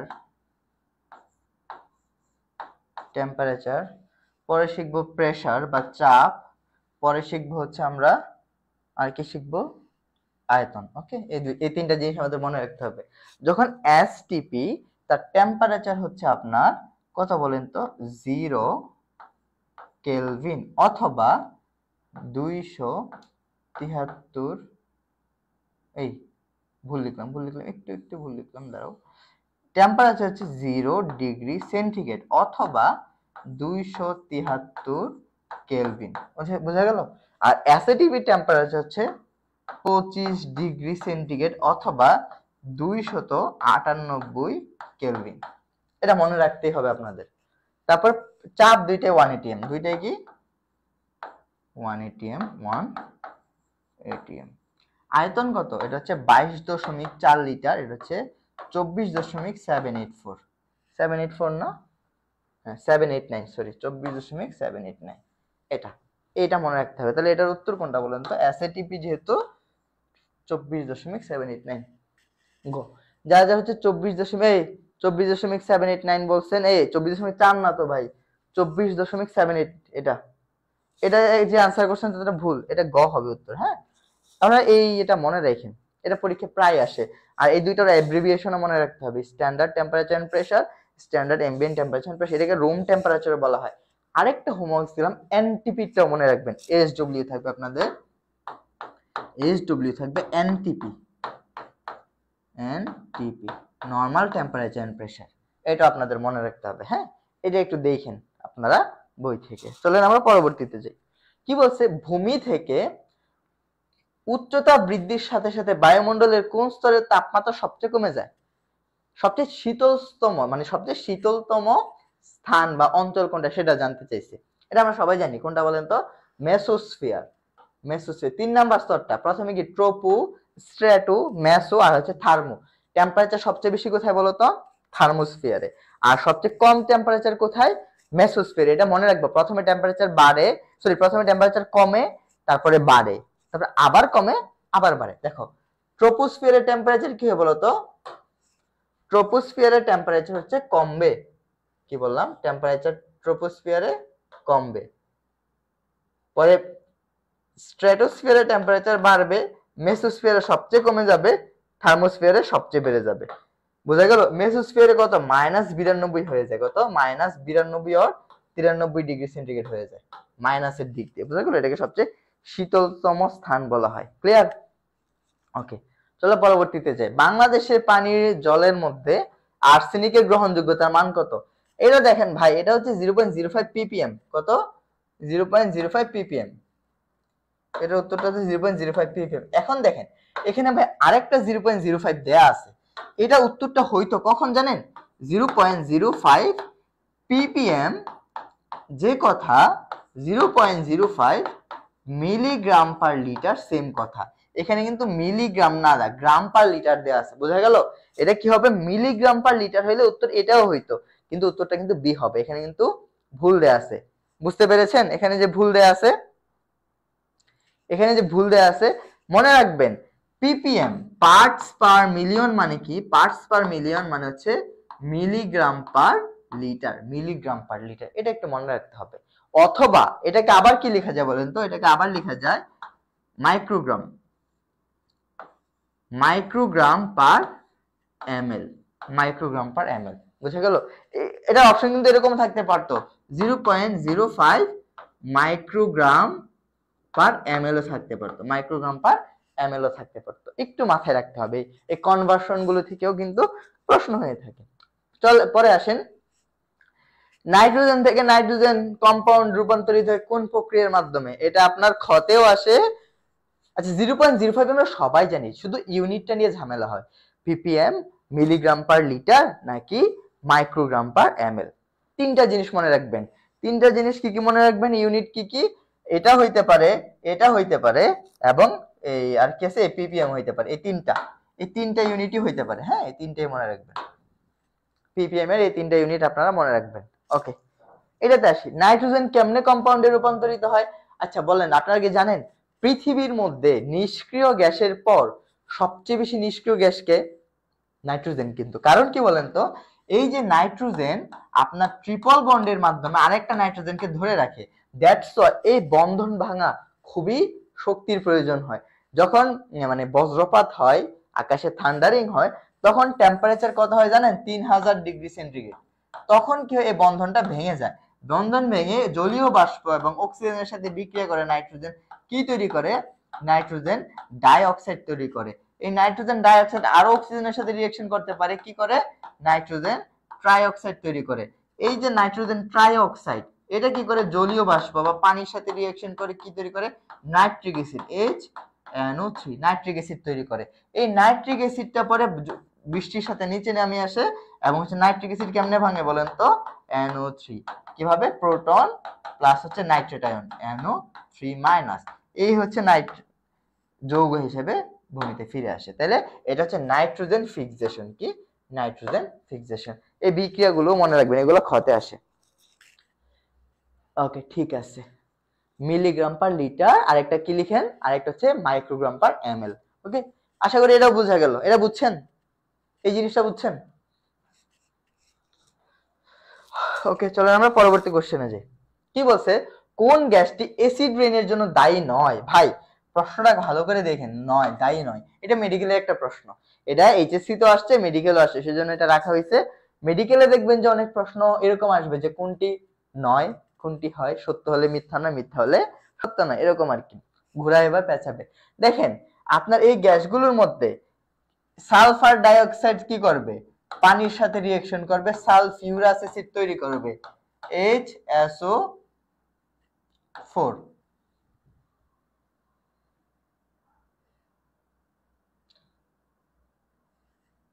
SO3 HSO3 sulphurous acid. এটা সালফিউরাস অ্যাসিডও তৈরি করতে পারে। এই সালফার ডাইঅক্সাইড অক্সিজেনের সাথে রিঅ্যাকশন করতে পারে, সালফার ট্রাই অক্সাইড তৈরি করতে পারে। এই সালফার ট্রাই অক্সাইড পানির সাথে রিঅ্যাকশন করে সালফিউরিক অ্যাসিড তৈরি করতে পারে, H2SO4 এটা তৈরি করতে পারে, বা সালফিউরাসও তৈরি করতে পারে। তাহলে এটা অ্যাসিড বৃষ্টির জন্য দায়ী। কার্বন ডাইঅক্সাইড সরাসরি পানির সাথে রিঅ্যাকশন করে কি তৈরি করবে? Carbonic acid, HCO3 H2CO3 carbonic acid, এটাও অ্যাসিড বৃষ্টির জন্য দায়ী। তারপর দেখো নাইট্রোজেনটা তো এখন দেখাইলাম, এটাও দায়ী। তাহলে দায়ী নয় কে? Die nitrogen টেট্রাঅক্সাইড। Die nitrogen টেট্রাঅক্সাইড। এই একজন লিখছে, ওটা তো দাঁত, নাইট্রোজেন ডাইঅক্সাইড লিখছে কেন?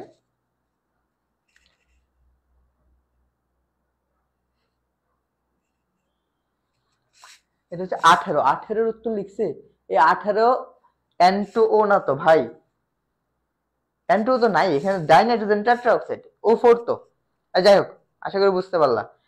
এটা এটা এটা অ্যাসিড বৃষ্টি করবে না ভাই। এই যে দেখো, এই যে দেখাইলাম না, নাইট্রোজেন ডাইঅক্সাইড অ্যাসিড বৃষ্টি করে, এই যে নাইট্রিক অ্যাসিড আকারে আসে, এটা তো হবে। তাহলে উত্তর কি হবে? ডাইনাইট্রোজেন টেট্রাঅক্সাইড। পরে আসি, একটি গ্যাসের ব্যাপন প্রক্রিয়া হার উক্ত গ্যাসের আণবিক ভরের কি? গ্রাহামের ব্যাপন সূত্র কবে আসবে? ক, হোয়াট ইজ গ্রাহামের ব্যাপন সূত্র? সেটা হচ্ছে কোন গ্যাসের স্থির তাপমাত্রায় কোন গ্যাসের ব্যাপন হার ওই গ্যাসের আণবিক ভরের বর্গমূলের ব্যস্তানুপাতিক। কি? বর্গমূলের ব্যস্তানুপাতিক, অথবা ঘনত্বের বর্গমূলের ব্যস্তানুপাতিক। বুঝতে পেরেছেন? এর কতে আসবে? হ্যাঁ, এটাও কতে আসবে, ডাই নাইট্রোজেন টেট্রাঅক্সাইড। হ্যাঁ, কে বলছেন এটা? আপনি পড়তে বসবো? ওর নাম কি ভাই? পড়তে বসবো? আর আচ্ছা, ডাই নাইট্রোজেন টেট্রাঅক্সাইড আর হচ্ছে বর্গমূলের ঘনত্বের বর্গমূলের ব্যস্তানুপাতিক বা আণবিক ভরের বর্গমূলের ব্যস্তানুপাতিক। আচ্ছা, এই সূত্রটা কি ছিল বলতো? এই যে আর প্রপোর্শনাল 1/√d। আচ্ছা, এটা নিয়ে না তোমাদের একটা ঝামেলা কাজ করে। এই সূত্রটা একটু আমি বুঝাই দিচ্ছি, হ্যাঁ, একটু 1 মিনিট লাগবে। আচ্ছা, কোন একটা গ্যাস ব্যাপিত হয় কিভাবে জানো? কি লিখছে এমডি নাইম শেখ? আচ্ছা দেখো, কোন একটা গ্যাস কিভাবে ব্যাপিত হয় সেটা যদি একটু লক্ষ্য করি আমরা। ধরো এটা একটা গ্যাসের পাত্র, হ্যাঁ, একটা গ্যাসের পাত্র। গ্যাসের পাত্রের মধ্যে ধরো কি আছে? গ্যাস আছে। তাহলে এইটুকুর আয়তন ধরলাম আমি ভি ধরলাম, ধরো এখানে একটা ছিদ্র করে দিলাম, গ্যাস কি হয়ে যাবে, বের হয়ে যাবে, তখন ধরো এই আয়তনটা V1 হয়ে গেল। এখন একটা জিনিস লক্ষ্য করো তো, গ্যাস কিভাবে ব্যাপিত হয়েছে, আয়তন অনুযায়ী, এটা মনে রাখবা, গ্যাস আয়তন অনুসারে ব্যাপিত হয় বা আয়তন অনুযায়ী ব্যাপিত হয়, আয়তন অনুযায়ী বা অনুপাতিক ব্যাপিত হয়, ব্যাপিত হয়, গ্যাস আয়তন অনুযায়ী ব্যাপিত, এটা মনে রাখতে হবে। আর আমরা যত বিক্রিয়া করতে মানে যত এখানে ম্যাথ করব এই চ্যাপ্টারের, যত যাই করব সবগুলো কার জন্য বলতো, যতটুকু গ্যাস ব্যাপিত হয়ে যাবে তার উপর, সকল কিছু কার জন্য, ব্যাপিত গ্যাসের জন্য, ব্যাপিত গ্যাসের জন্য, যত ফর্মুলা ইউজ করব সব কার জন্য, ব্যাপিত গ্যাসের জন্য, নট পাত্রে কতটুকু গ্যাস আছে সেটার জন্য, যতটুকু বের হয়ে গেছে ব্যাপিত হয়ে গেছে তার জন্য। ওকে, তাহলে লক্ষ্য করো, কোন গ্যাসের ব্যাপন হার, হার কথা দ্বারা কি বুঝি, হার কথাটি দ্বারা আমরা কি বুঝি, কোন গ্যাসের ব্যাপন হার আমি আর ধরলাম, হার মানে কি, একক সময়ে কতটুকু চেঞ্জ হচ্ছে। আমি যদি ধরি, ধরো টি সময়ে, কি বললাম, টি সময়ে গ্যাস ব্যাপিত হয় ভি আয়তনের, একক সময়ে গ্যাস ব্যাপিত হবে কত, ভি বাই টি, এটাই কি হার না, এটাই কি বলতো আর। তাহলে আর সমান সমান আমি কি লিখতে পারি বলতো, আর সমান সমান আমি লিখতে পারি V by T, V by T এটা লিখতে পারি, বুঝতে পারলেন। তাহলে কোন গ্যাসের ব্যাপন হার কি, ওই কি বললাম, একক সময় কতটুকু গ্যাস বের হয়ে যায় বা ব্যাপিত হয় সেটাকে কি বলে, ওই গ্যাসের ব্যাপন হার। তাহলে এটা, তাহলে এইটুকু থেকে আমি কি একটা ফর্মুলা দাঁড় করাইতে পারি বলতো, আমি যে একটা গ্যাসকে ফর্মুলা ব্যাপন হার R1 ধরি, আরেকটা গ্যাসের ব্যাপন হার R2 ধরি, তাহলে আমার দেখো তো, এই যে এই আর এর সাথে বি এর কি সম্পর্ক, সমানুপাতিক, আর এর সাথে টি এর কি সম্পর্ক, ব্যস্তানুপাতিক, তাহলে R1 লিখলাম, তাহলে আমার ভি এর কি সম্পর্ক, সমানুপাতিক, তাহলে V1 কই যাবে, উপরে যাবে, আর V2 কই যাবে, নিচে যাবে। ক্লিয়ার। ইকুয়াল আরো কি লিখতে পারি, টি এর সাথে ব্যস্তানুপাতিক, যেহেতু R1 উপরে, তাহলে T2 কই যাবে, উপরে চলে যাবে, আর T1 চলে আসবে নিচে, তাহলে এটাও কি একটা সূত্র। তারপরে আমরা যেটা ব্যাপন হারের সূত্র বললাম, কোন গ্যাসের ব্যাপন হার, এই কথাটা পর্যন্ত হচ্ছে আমার সূত্রটা এইটুকু, কোন গ্যাসের ব্যাপন হার, এই কথাটা পর্যন্ত আমার সূত্র এইটুকু দাঁড়াইলো। তারপরে কি বলছে, ওই গ্যাসের ঘনত্বের বর্গমূলের ব্যস্তানুপাতিক, তাহলে ওই গ্যাসের ঘনত্বের বর্গমূল, তাহলে ঘনত্ব কি বলতো, ঘনত্ব বর্গমূলের ব্যস্তানুপাতিক, তাহলে ব্যস্তানুপাতিক, তাহলে দেখো তো এখানে আসি, ওই গ্যাসের ঘনত্বের বর্গমূলের ব্যস্তানুপাতিক, এরকম না 1/√d, তাহলে d এর সাথে কি ব্যস্তানুপাতিক সম্পর্ক, যদি ব্যস্তানুপাতিক সম্পর্ক হয় তাহলে d2 কই যাবে বলো তো, d2 যাবে উপরে, d1 আসবে নিচে, যেহেতু এখানে 1 কে উপরে দিছি তাহলে 1 নিচে চলে আসবে। ক্লিয়ার। পরে দেখো d মানে কি, ঘনত্ব, ঘনত্ব মানে কি বলতো, m/v, তাহলে d এর সাথে m এর কি সম্পর্ক, সমানুপাতিক, তাহলে m কই যাবে, d এর মতই হবে, তাহলে √m2/m1। এই হচ্ছে টোটাল গ্রাহামের ব্যাপন সূত্রের এক্সটেন্ডেড ভার্সন। এটা যদি তোমরা কি মনে রাখতে পারো, তোমাদের গ্রাহামের ব্যাপন সূত্র থেকে যে কোনো প্রশ্ন আসুক না কেন ভুল করবে না, জাস্ট মনে মনে মিলাবা, তাইলেই চলে আসবে। এই বুঝতে পেরেছেন। রসায়ন কি ভাইয়া, রসায়ন হচ্ছে আয়নের সাথে রসের একটা সংমিশ্রণ। আপনি পর্যায় সারণীর মধ্যে যে মৌলগুলো পাবেন সেগুলোকে আপনি আয়নিত করবেন, আয়নিত করার পর তার সাথে আপনি রস এড করবেন, দুইটা মিলে যা হবে তাকেই কি বলা হয় বলেন তো, রসায়ন বলা হয়। আচ্ছা যাই হোক, আচ্ছা আমরা পড়াশোনাতে চলে এসেছি। আচ্ছা এটা বুঝতে পারলেন, তাহলে এই গ্রাহামের ব্যাপন সূত্রটা আপনারা কিন্তু একদম ভালো করে মনে রাখবেন, হ্যাঁ, এবং কিভাবে আসছে সব কিন্তু ডিটেইলস বলে দিছি, এটা মনে রাখতে পারলে আপনার সিকিউ এমসিকিউ সব পারবেন।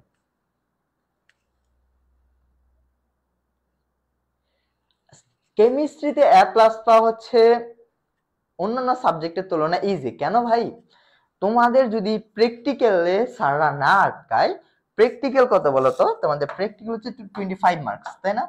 এই প্র্যাকটিক্যালে যদি তোমাকে 25 আউট অফ কত দেয়, 25 থেকে যদি তোমাকে 24-23 পাওয়া যাও, এভারেজ ধরো 24 এর নিচে দেয় না নরমালি কলেজগুলোতে, তাই না? আমি ধরে নিলাম এভারেজ 24 পাইলা, তাই না? 24 পাইলা, প্র্যাকটিক্যাল তোমার ডান। এখন তোমার হাতে গেছে এমসিকিউ আছে, থিওরি আর হচ্ছে থিওরির অংশ আছে, ওইখানে আসবে 50 আর ওইখানে আসবে কত, এমসিকিউ আসবে কত বলো তো, 25, 50 25 কত, 75। এখন কেমিস্ট্রি এমন একটা সাবজেক্ট তুমি আগেই প্রেডিক্ট করতে পারবে একটা চ্যাপ্টারের কোন কোন টপিক থেকে সিকিউ আসবে। প্রত্যেকটা চ্যাপ্টারের স্পেসিফিক 4 থেকে 5টা টপিক আছে যেখান থেকে প্রতি বছর সিকিউ আসে। তো গুণগত রসায়ন নিয়ে বলি, দ্রাব্যতা, তারপর হচ্ছে বর্ণালী, quantum number, common ion effect, ion শনাক্তকরণ। তুমি যদি এগুলা পারো তোমার 2টা সিকিউ কমন আসবে, তাই না? তো সিকিউ আমরা প্রেডিক্ট করতে পারি। তোমরা ধরো যদি অনেক ভালো করে প্রিপারেশন না নাও, মোটামুটি ভাবে প্রিপারেশন না, তুমি 50 থেকে 4টা সিকিউ কমন ফলাইতে পারবা। তুমি 4টা সিকিউ এমন ভাবে আনসার করবা যেন তোমার মানে 5টাই তো আনসার করবা, মানে এমন ভাবে আনসার করবা যেন তোমার 45 প্লাস থাকে। যারা বুয়েটে যাবে তাদের তো 50 লাগবে। আমি এভারেজ স্টুডেন্টের জন্য এ প্লাসের ইয়া দেখাচ্ছি, 40 ধরে নিলাম, কেমন? আর এই 25 থেকে তোমাদের তো 5টা ভুল তো অনেক বেশি ভুল, তাই না? এমসিকিউ তে তুমি 20 ধরতে পারবা? 20 ধরার দরকার নাই, তুমি আরো কম ধরো, 18 ধরো। এই ধরলাম 18, এই ধরো 24, তাহলে কত আসছে? হতো 8 4 12 2, হাতে আছে 1, একে আর এখানে কত বলো তো? 3, 3 একে 4 4 4 8, এই তো 82। এটা হচ্ছে একটা এভারেজ স্টুডেন্ট কিভাবে এ প্লাস পাবে, একটা এভারেজ স্টুডেন্ট কিভাবে এ প্লাস পাবে, কেমন? আর নরমাল যারা ভালো করতে চাও তাদের তো অনেক বেশি মার্কস ক্যারি করতে হবে যদি বইটা পরীক্ষা দিতে চাও। টাইম ওয়েস্ট করতেছে এই পোলায়, তুই সায়েন্স পড়ে কেমিস্ট্রি চিনিস না। এই আমরা কথা না বলি, হ্যাঁ আমরা কথা না বলি, আমরা পড়াশোনাতে চলে আসি। চলো, নিম্নের কোনটি মোলার গ্যাস ধ্রুবক আর এর সঠিক মান নয়? কোনটি নয় বলছে, একটু খেয়াল রাখিও প্রশ্নের জিনিসটা। হ্যাঁ দেখো তো, লিটার এটিএম এ কত, এটা ঠিক আছে। এসআই এককে কত, ঠিক আছে। জুল, সবগুলো না এই জিনিসগুলো ঝামেলা করবে ইউনিটের মধ্যে, এককগুলা ভুল দিয়ে দিবে, কেমন? তারপর দেখো কি বলছে, সিজিএস এককে আর এর মান কত? সিজিএস মানে কি আর্ক থাকবে না? আর্ক এখানে দেখো তো এই এককটা ভুল দিছে না, এককটা ভুল দিছে না, তাহলে উত্তর কি হবে বলো তো? আমার এই গ হবে আমার উত্তর। এটা হচ্ছে আমার ভুল জিনিসটা, ক্লিয়ার? আর সবগুলো দেখো ক্যালোরি টেলোরি সব ঠিক আছে। Litre ATM per kelvin per molecule বা পার মোল। ভাইয়া chemistry second paper hard hard লাগে, এই কি লিখছে ও? হার্ড লাগে? হেই ওই ওর তো মাইট দেওয়া উচিত, ও ইংলিশ বানান পারে নাকি? এই হার্ট তো এটা HERT হার্ট, ওই এটা তো হার্ট না। হার্ট কিরকম বলো তো? এই যে এরকম 4টা চেম্বার থাকে, left atria, right atria, sorry left ventricle, right ventricle, left atria, right atria, এটা তো হার্ট। এই হার্ট তো এটা ভাই HERT হার্ট। আর ওটা তো হার্ড, কঠিন লাগে ভাই। সেকেন্ড পেপার সহজ, জৈব যৌগ 3টে আসবে, 2টা দেবা। বায়ুমণ্ডলের কোন স্তরের তাপমাত্রা সবচেয়ে কম? ওর নাম কি রে ফাজিল বেটার? নাইম শেখ। বায়ুমণ্ডলের মেসোস্ফিয়ারে, বলবো না, তুই বল। ভাই কেমিস্ট্রি সাজেশন দেন। এই কেমিস্ট্রি সাজেশন দিচ্ছি, যেগুলো পড়াচ্ছি ওগুলোই সাজেশন, তাছাড়াও তোমাদের সাজেশন দিয়ে দেওয়া হবে সিকিউর জন্য, ক এর জন্য, খ এর জন্য, কেমন? চলো সামনে যাই, কথা না বলি। ফ্রিয়ন 11 সংকেত কোনটা? এই তোমরা 11 এগুলো সংকেত তো জানোই, তাই না? এটা হচ্ছে এটা, কই জানো? এই যে CFCl3, বের করো বের করো। এটা সূত্রটা কি জানো? মনে আছে তোমাদের?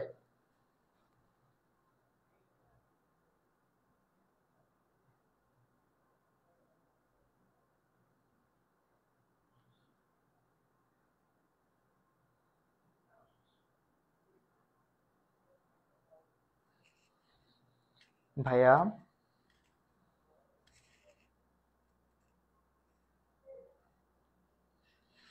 আচ্ছা আমরা কথা না বলি, দুষ্টামি না করি। এই সময়ে যারা দুষ্টামি করে তাদের কি হবে বলতো? কিছুদিন পর পরীক্ষা তোদের। আচ্ছা পরবর্তীতে আসে, দেখো তো পিভি ইকুয়াল টু কে সমীকরণটি সাধারণভাবে কোন সূত্রকে প্রকাশ করে? দেখো পিভি সমান কে, এটা কার সূত্র বলো তো? এখানে যে উল্টাই কি হবে? ভি সমান সমান, এই পি কই পাশে চলে গেলে কি হবে? কে ইনটু 1/p হবে না? এটাকে আবার রিভার্স করি, ভি প্রপোর্শনাল 1/p। এটা কার সূত্র বলো তো? বয়েলের সূত্র। যখন টি স্থির, তার সূত্র বয়েলের সূত্র। বুঝলা? আমি পিছন থেকে সামনে আসলাম জাস্ট। আমরা কি পড়ছিলাম ছোটবেলায়? V proportional 1/p। তা ভি প্রপোর্শনাল সাইন তুলে কে দিছিলাম? 1/p। পি কে পাশে নিয়ে আসছিলাম, পিভি হয়ে গেছিল ইকুয়াল টু কে। এই সমীকরণের গ্রাফ কোনটা ছিল বলো তো? এই সমীকরণের গ্রাফ ছিল পিভি ভার্সেস পি বা বি, সেটা ছিল এরকম একটা গ্রাফ, মনে পড়ে? যাই হোক,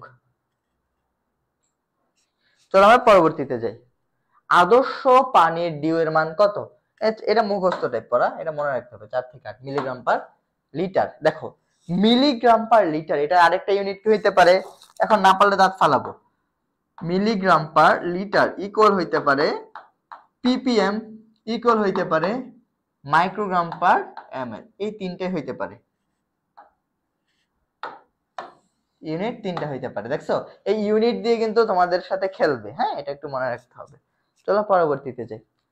35 ডিগ্রিতে 2 গ্রাম কার্বন ডাইঅক্সাইড অণুর গতিশক্তি কত? 2 গ্রাম অণুর কার্বন ডাইঅক্সাইড, 2 গ্রাম বলছে, হ্যাঁ 2 গ্রাম। তাহলে লক্ষ্য করো তোমার জিনিসটা কি, গতিশক্তি জানতে চাইছে না? গতিশক্তি সূত্র মনে আছে? গতিশক্তি কি ছিল? ই কে সমান সমান 3/2 nRT, এটা ছিল গতিশক্তির সূত্র। সিকিউ এটা থেকে হয়। তাহলে দেখো আমি যদি মান বসাই 3/2, n এর মান বের করতে হবে। n এর মান কি? W/m আর টি। তাহলে লক্ষ্য করো টেম্পারেচার কত? 35 ডিগ্রি বলে দিছে, তাই না? তাহলে 35 এর সাথে কি করতে হবে? 273 যোগ দিতে হবে। তাহলে কত আসে বলো তো? 8 7 3 10 এর 0 হাতে আছে 1 3 6 608 আসে, তাই না? এ কি যোগ করলাম আমি, আল্লাহ অবস্থা কি! 3 5 8 আর 3 10 এর 0 হাতে আছে 1, এই 308 আসবে, তাই তো? তাহলে যদি আমি এখন মান বসাই, দেখো 3/2, W এর মান কত দেয়া? 2 গ্রাম কার্বন ডাইঅক্সাইড, আর ও কার্বন ডাইঅক্সাইডের ভর কত? 44, আর থাকলো টি কত বলো তো? 308 ইনটু আর। এখন যদি আমি কাটাকাটি করি, এই 2 এই 2 শেষ, এখন 44 দিয়ে এটা কাটাকাটি করলে কত আসবে দেখো তো? আলটিমেটলি আই থিংক কত? 21 আর আসবে কি? একটু কাটো তো, দেখো তো কত আসে।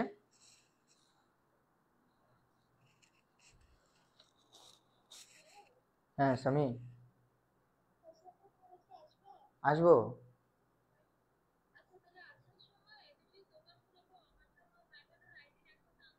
ঠিক আছে,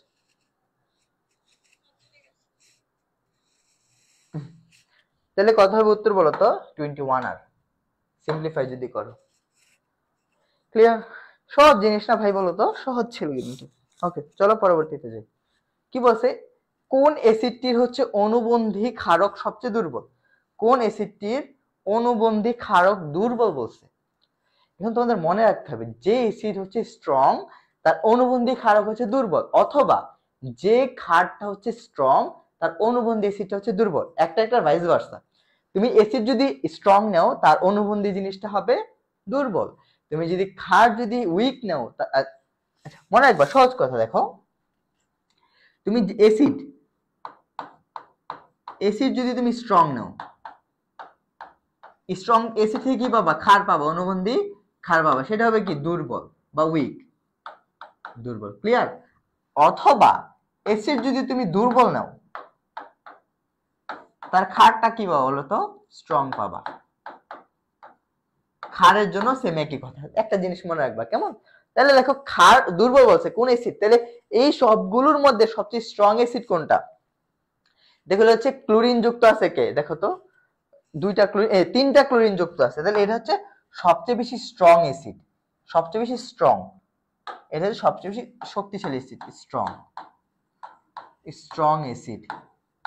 অ্যাসিডের শক্তি মাত্রা আমরা ভালো করে পড়ছি, জারণ মান দিয়ে বের করতে পারি। তারপর অর্গানিক অ্যাসিডের জন্য ক্লোরিনের পরিমাণ যত বেশি থাকবে সেটাই স্ট্রং হবে, আর উপর থেকে নিচে গেলে আবার যদি ক্লোরিনের পরিবর্তে আয়োডিন থাকতো সেটাই স্ট্রং হবে, এগুলো আমরা পড়ছি। তাহলে দেখো এটা হচ্ছে সবচেয়ে স্ট্রং অ্যাসিড। আমাকে জানতে চাইছে দুর্বল ক্ষারক কখন দুর্বল হবে, তাহলে স্ট্রং অ্যাসিড থেকে যে অম্লটা আসবে সেটা কি হবে? দুর্বল হবে। সেটা কি বলতো?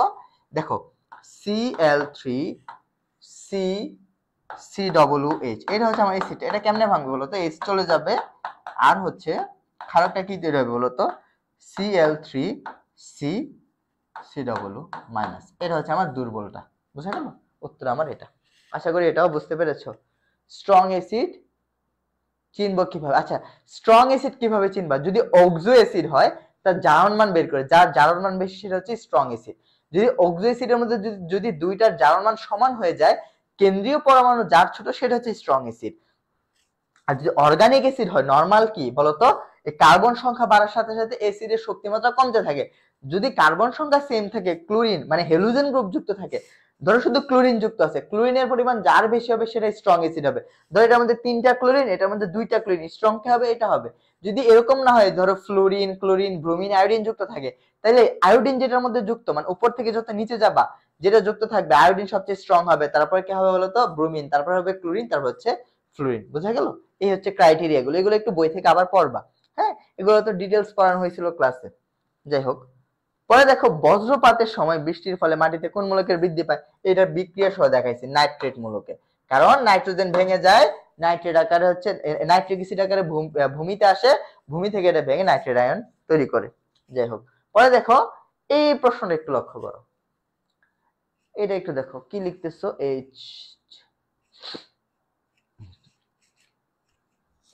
এটা একটু দেখো তো কি হবে উত্তর।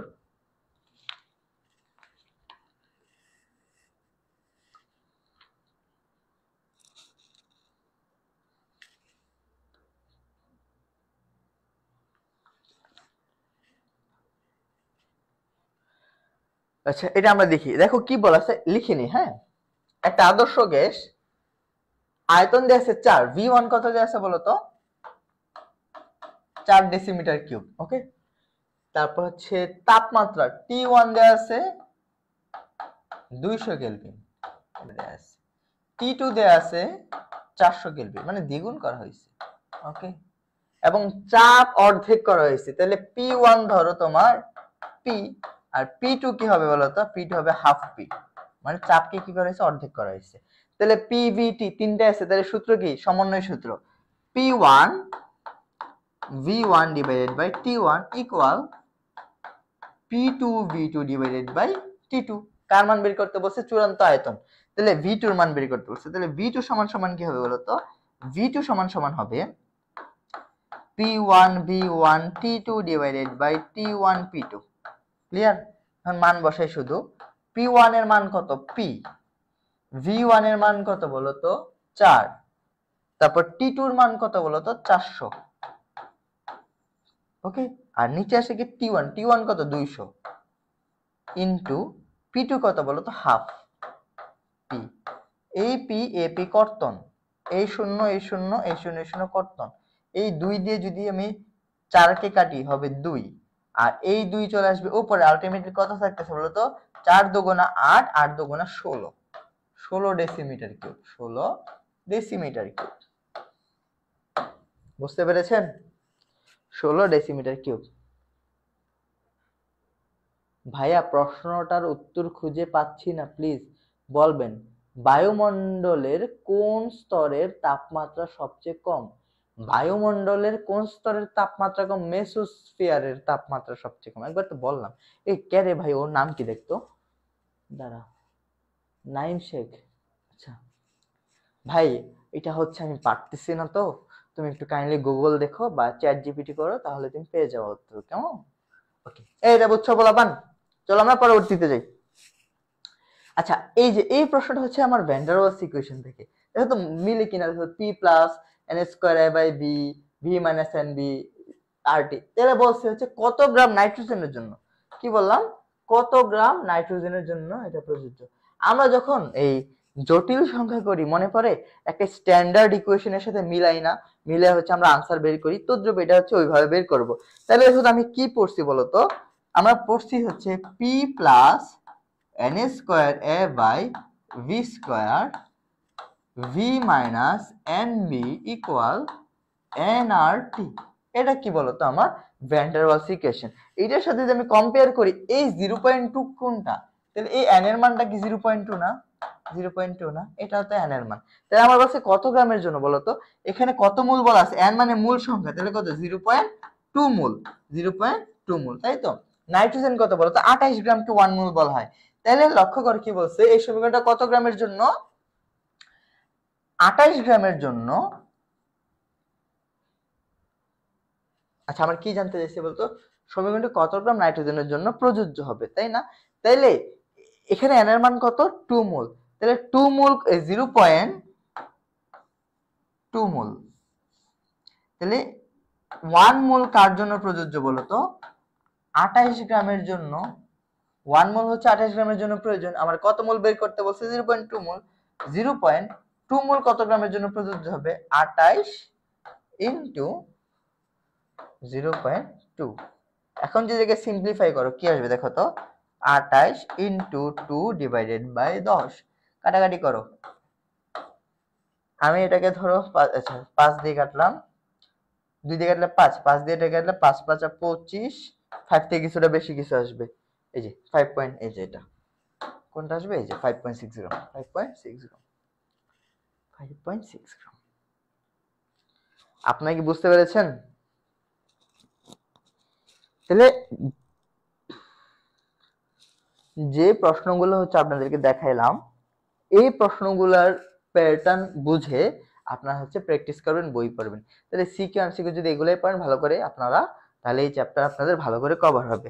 এখন আমি আপনাদেরকে সিকিউর জন্য একটু সাজেশন দিচ্ছি, সেটা একটু গুরুত্ব সহকারে মনে রাখবেন। এক নাম্বার হচ্ছে আপনারা পড়বেন গ্রাহামের ব্যাপন সূত্র রিলেটেড। ব্যাপন সূত্র, এখান থেকে কিরকম প্রশ্ন আসবে জানেন? দেখেন, এটা একটা পাত্র দিবে, এটা একটা পাত্র দিবে, এখানে কিছু ভি দিবে, পি দিবে, এরকম টি দিবে, এখানে এরকম কিছু মান দিবে, ভি দিবে, পি দিবে, টি দিবে। এই দুইটা গ্যাসের মধ্যে বলবে যে ব্যাপন হার কার বেশি। তাহলে আমরা কি করব বলেন তো? পিভি সমান সমান এন আর টি ইকুয়েশন থেকে, এন মানে কি বলেন তো? ডব্লিউ বাই এম আর টি।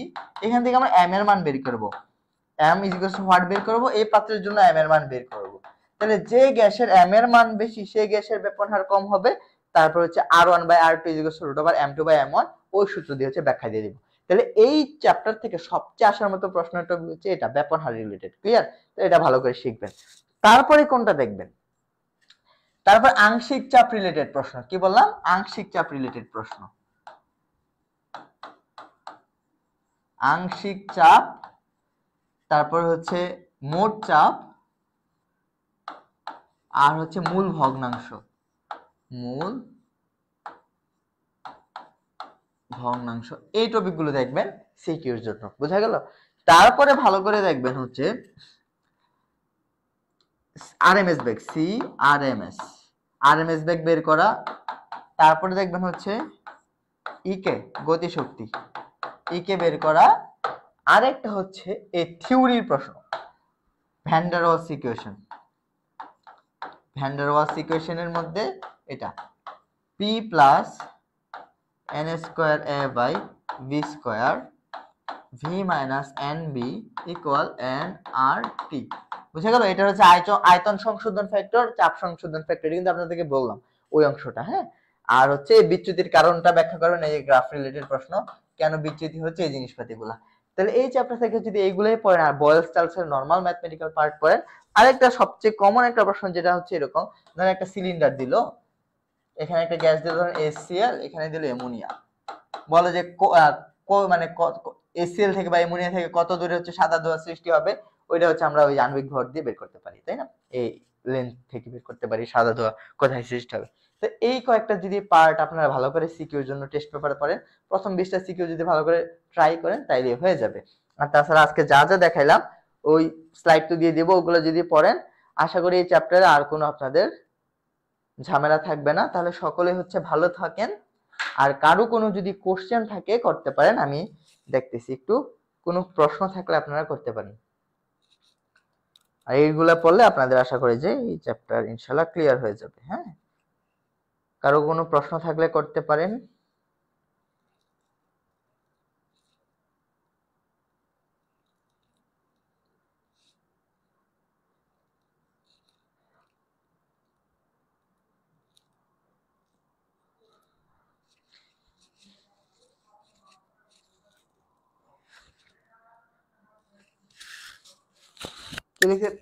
ভাই যদি গ্রাহামের সূত্রে চাপ ভিন্ন থাকে কোন সূত্র প্রয়োগ করব? চাপ ভিন্ন বলতে আপনি গ্রাহামের সূত্রের মধ্যে চাপের কি সম্পর্ক আছে? এখন ব্যাপন সূত্রের মধ্যে চাপ তখন তো নিঃসরণ হয়ে যাবে, তখন হচ্ছে আপনি আংশিক চাপের ম্যাথ দেখিয়ে দিলে ভালো হয়। আচ্ছা দাঁড়ান দেখতেছি।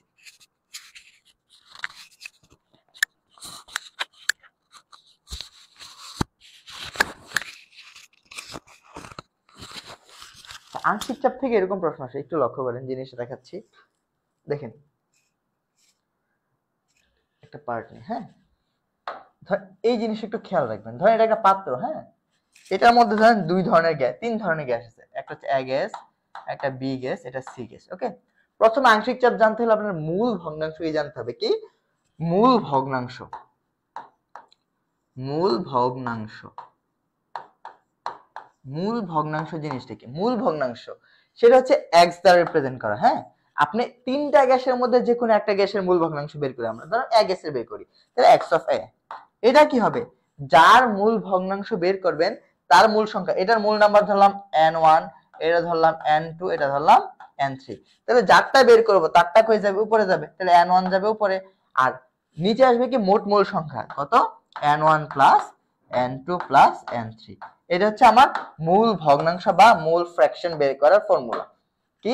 যারটা বের করব তারটা যাবে উপরে আর মোট মূল সংখ্যা আসবে নিচে, যারটা বের করব তারটা যাবে উপরে আর মোট মূল সংখ্যা আসবে নিচে। তাহলে এইভাবে আমরা মূল ভগ্নাংশ বের করব। আর মূল ভগ্নাংশ বের করার ফলে পরে আমরা আংশিক চাপ বের করব কিভাবে? আংশিক চাপ। আংশিক চাপ এটা হচ্ছে পার্শিয়াল প্রেসার বের করব হচ্ছে মূল ভগ্নাংশ ইনটু মোট চাপ। কি? মূল ভগ্নাংশ ইনটু মোট চাপ। এটা হচ্ছে আমার আংশিক চাপের সূত্র। আংশিক চাপের সূত্র কি? মূল ভগ্নাংশ ইনটু মোট চাপ। বুঝা গেল? এখন আমরা একটা ছোট্ট ম্যাথ করি, তাহলে তোমাদের এটা ক্লিয়ার হয়ে যাবে। ধরো এটা একটা পাত্র দেয়া আছে, এই পাত্রের মধ্যে ধরো তোমার কি দেয়া আছে? কার্বন ডাই অক্সাইড গ্যাস দেয়া আছে 44 গ্রাম, তারপর অক্সিজেন গ্যাস দেয়া আছে ধরো 64 গ্রাম, হাইড্রোজেন গ্যাস দেয়া আছে ধরো তোমার 4 গ্রাম, এগুলা দেয়া আছে। ওকে, এখন তোমার কোশ্চেন হচ্ছে, এটা কোশ্চেন কি বলতো? কার্বন ডাই অক্সাইডের মূল ভগ্নাংশ কত? মূল ভগ্নাংশ ইজ ইকুয়ালস টু হোয়াট? এবং আংশিক চাপ partial pressure is equals to of carbon die oxide is to what? এই দুইটা প্রশ্ন। একটা হচ্ছে কার্বন ডাই অক্সাইডের মূল ভগ্নাংশ বের করব, একটা হচ্ছে কার্বন ডাই অক্সাইডের পার্শিয়াল প্রেসার বা আংশিক চাপ বের করব। তাহলে আমার প্রথমে কি মূল ভগ্নাংশ বের করব, তাহলে মূল ভগ্নাংশ কার বের করব? কার্বন ডাই অক্সাইডের। ওকে, তাহলে আবার উপরে যাবে কি? কার্বন ডাই অক্সাইডের মূল সংখ্যা। এখানে কি কার্বন ডাই অক্সাইডের মূল সংখ্যা দেয়া আছে? দেয়া নাই। কি দেয়া আছে বলতো? গ্রামে দেয়া আছে, মানে n দেয়া নাই। তাহলে আমার সূত্র কি? n মানে কি বলতো? এই যে n লাগবে না, n মানে কি? W/m। তাহলে কার্বন ডাই অক্সাইডের W এর মান কত? 44 গ্রাম দেয়া আছে, m এর মান কত? 44। তাহলে কত মোল আসছে? 1 মোল। তাহলে কার্বন ডাই অক্সাইডের মূল নাম্বার কত? 1। তদ্রূপ অক্সিজেনের মূল নাম্বার বের করতে হবে, W/m। আচ্ছা আমি সরাসরি মান বসে, হ্যাঁ, W এর মান কত? 64 ডিভাইডেড বাই কত হবে বলতো? 32 প্লাস এই হাইড্রোজেনের কত বলতো? 4 ডিভাইডেড বাই 2 প্লাস এটা তো বের করলাম কত? 44 ডিভাইডেড বাই 44। তাহলে আলটিমেটলি কত আসতেছে বলতো? 1 ডিভাইডেড বাই এখানে আসছে 2 প্লাস 2 প্লাস 1, আলটিমেটলি 1/5। এটা হচ্ছে তার মূল ভগ্নাংশ। এটা হচ্ছে কি? আমার কার্বন ডাই অক্সাইডের মূল ভগ্নাংশ। তো প্রশ্ন ধরে দেয়া আছে মোট চাপ, মোট চাপটা ধরে দেয়া আছে, মোট চাপ ধরো 2 atm দেয়া আছে, 2 atm দেয়া আছে। তাহলে আমার আংশিক চাপ কি হবে? Partial pressure of carbon die অক্সাইড কি হবে? মূল ভগ্নাংশ কত বের করছি? 1/5 ইনটু মোট চাপ কত? 2, তাহলে কি হবে? 2/5। এটা হচ্ছে আমার আংশিক চাপ। বুঝে গেল? তাহলে এইভাবে হচ্ছে আমরা ম্যাথ করব, তো ছোটখাটো ম্যাথ, এগুলো আশা করি আমরা পারবো। আশা করি এখন আর এটা নিয়ে কোনো ঝামেলা থাকবে না। আর কি কারো কোনো কোশ্চেন আছে? একটু জানাও তো, আর কোনো কোশ্চেন আছে কিনা?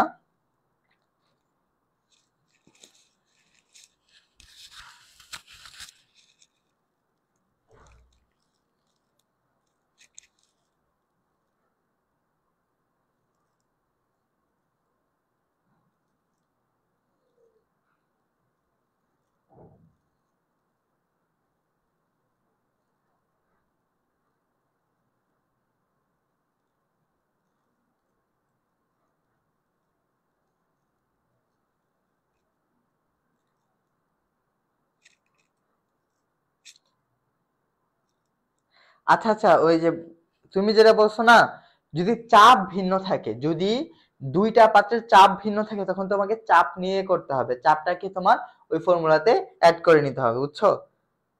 তুমি যেটা বললে উদ্ভাসের বইয়ের চাপ, ওইটা ইঞ্জিনিয়ারিং এ মাঝে মাঝে আসে, তোমরা তখন চাপটা ধরে করবা। আর নরমালি এইচএসসি তে ওই চাপ ধরে করতে হয় না, ওই চাপ একই দিয়ে দেয় আর কি। কেমন?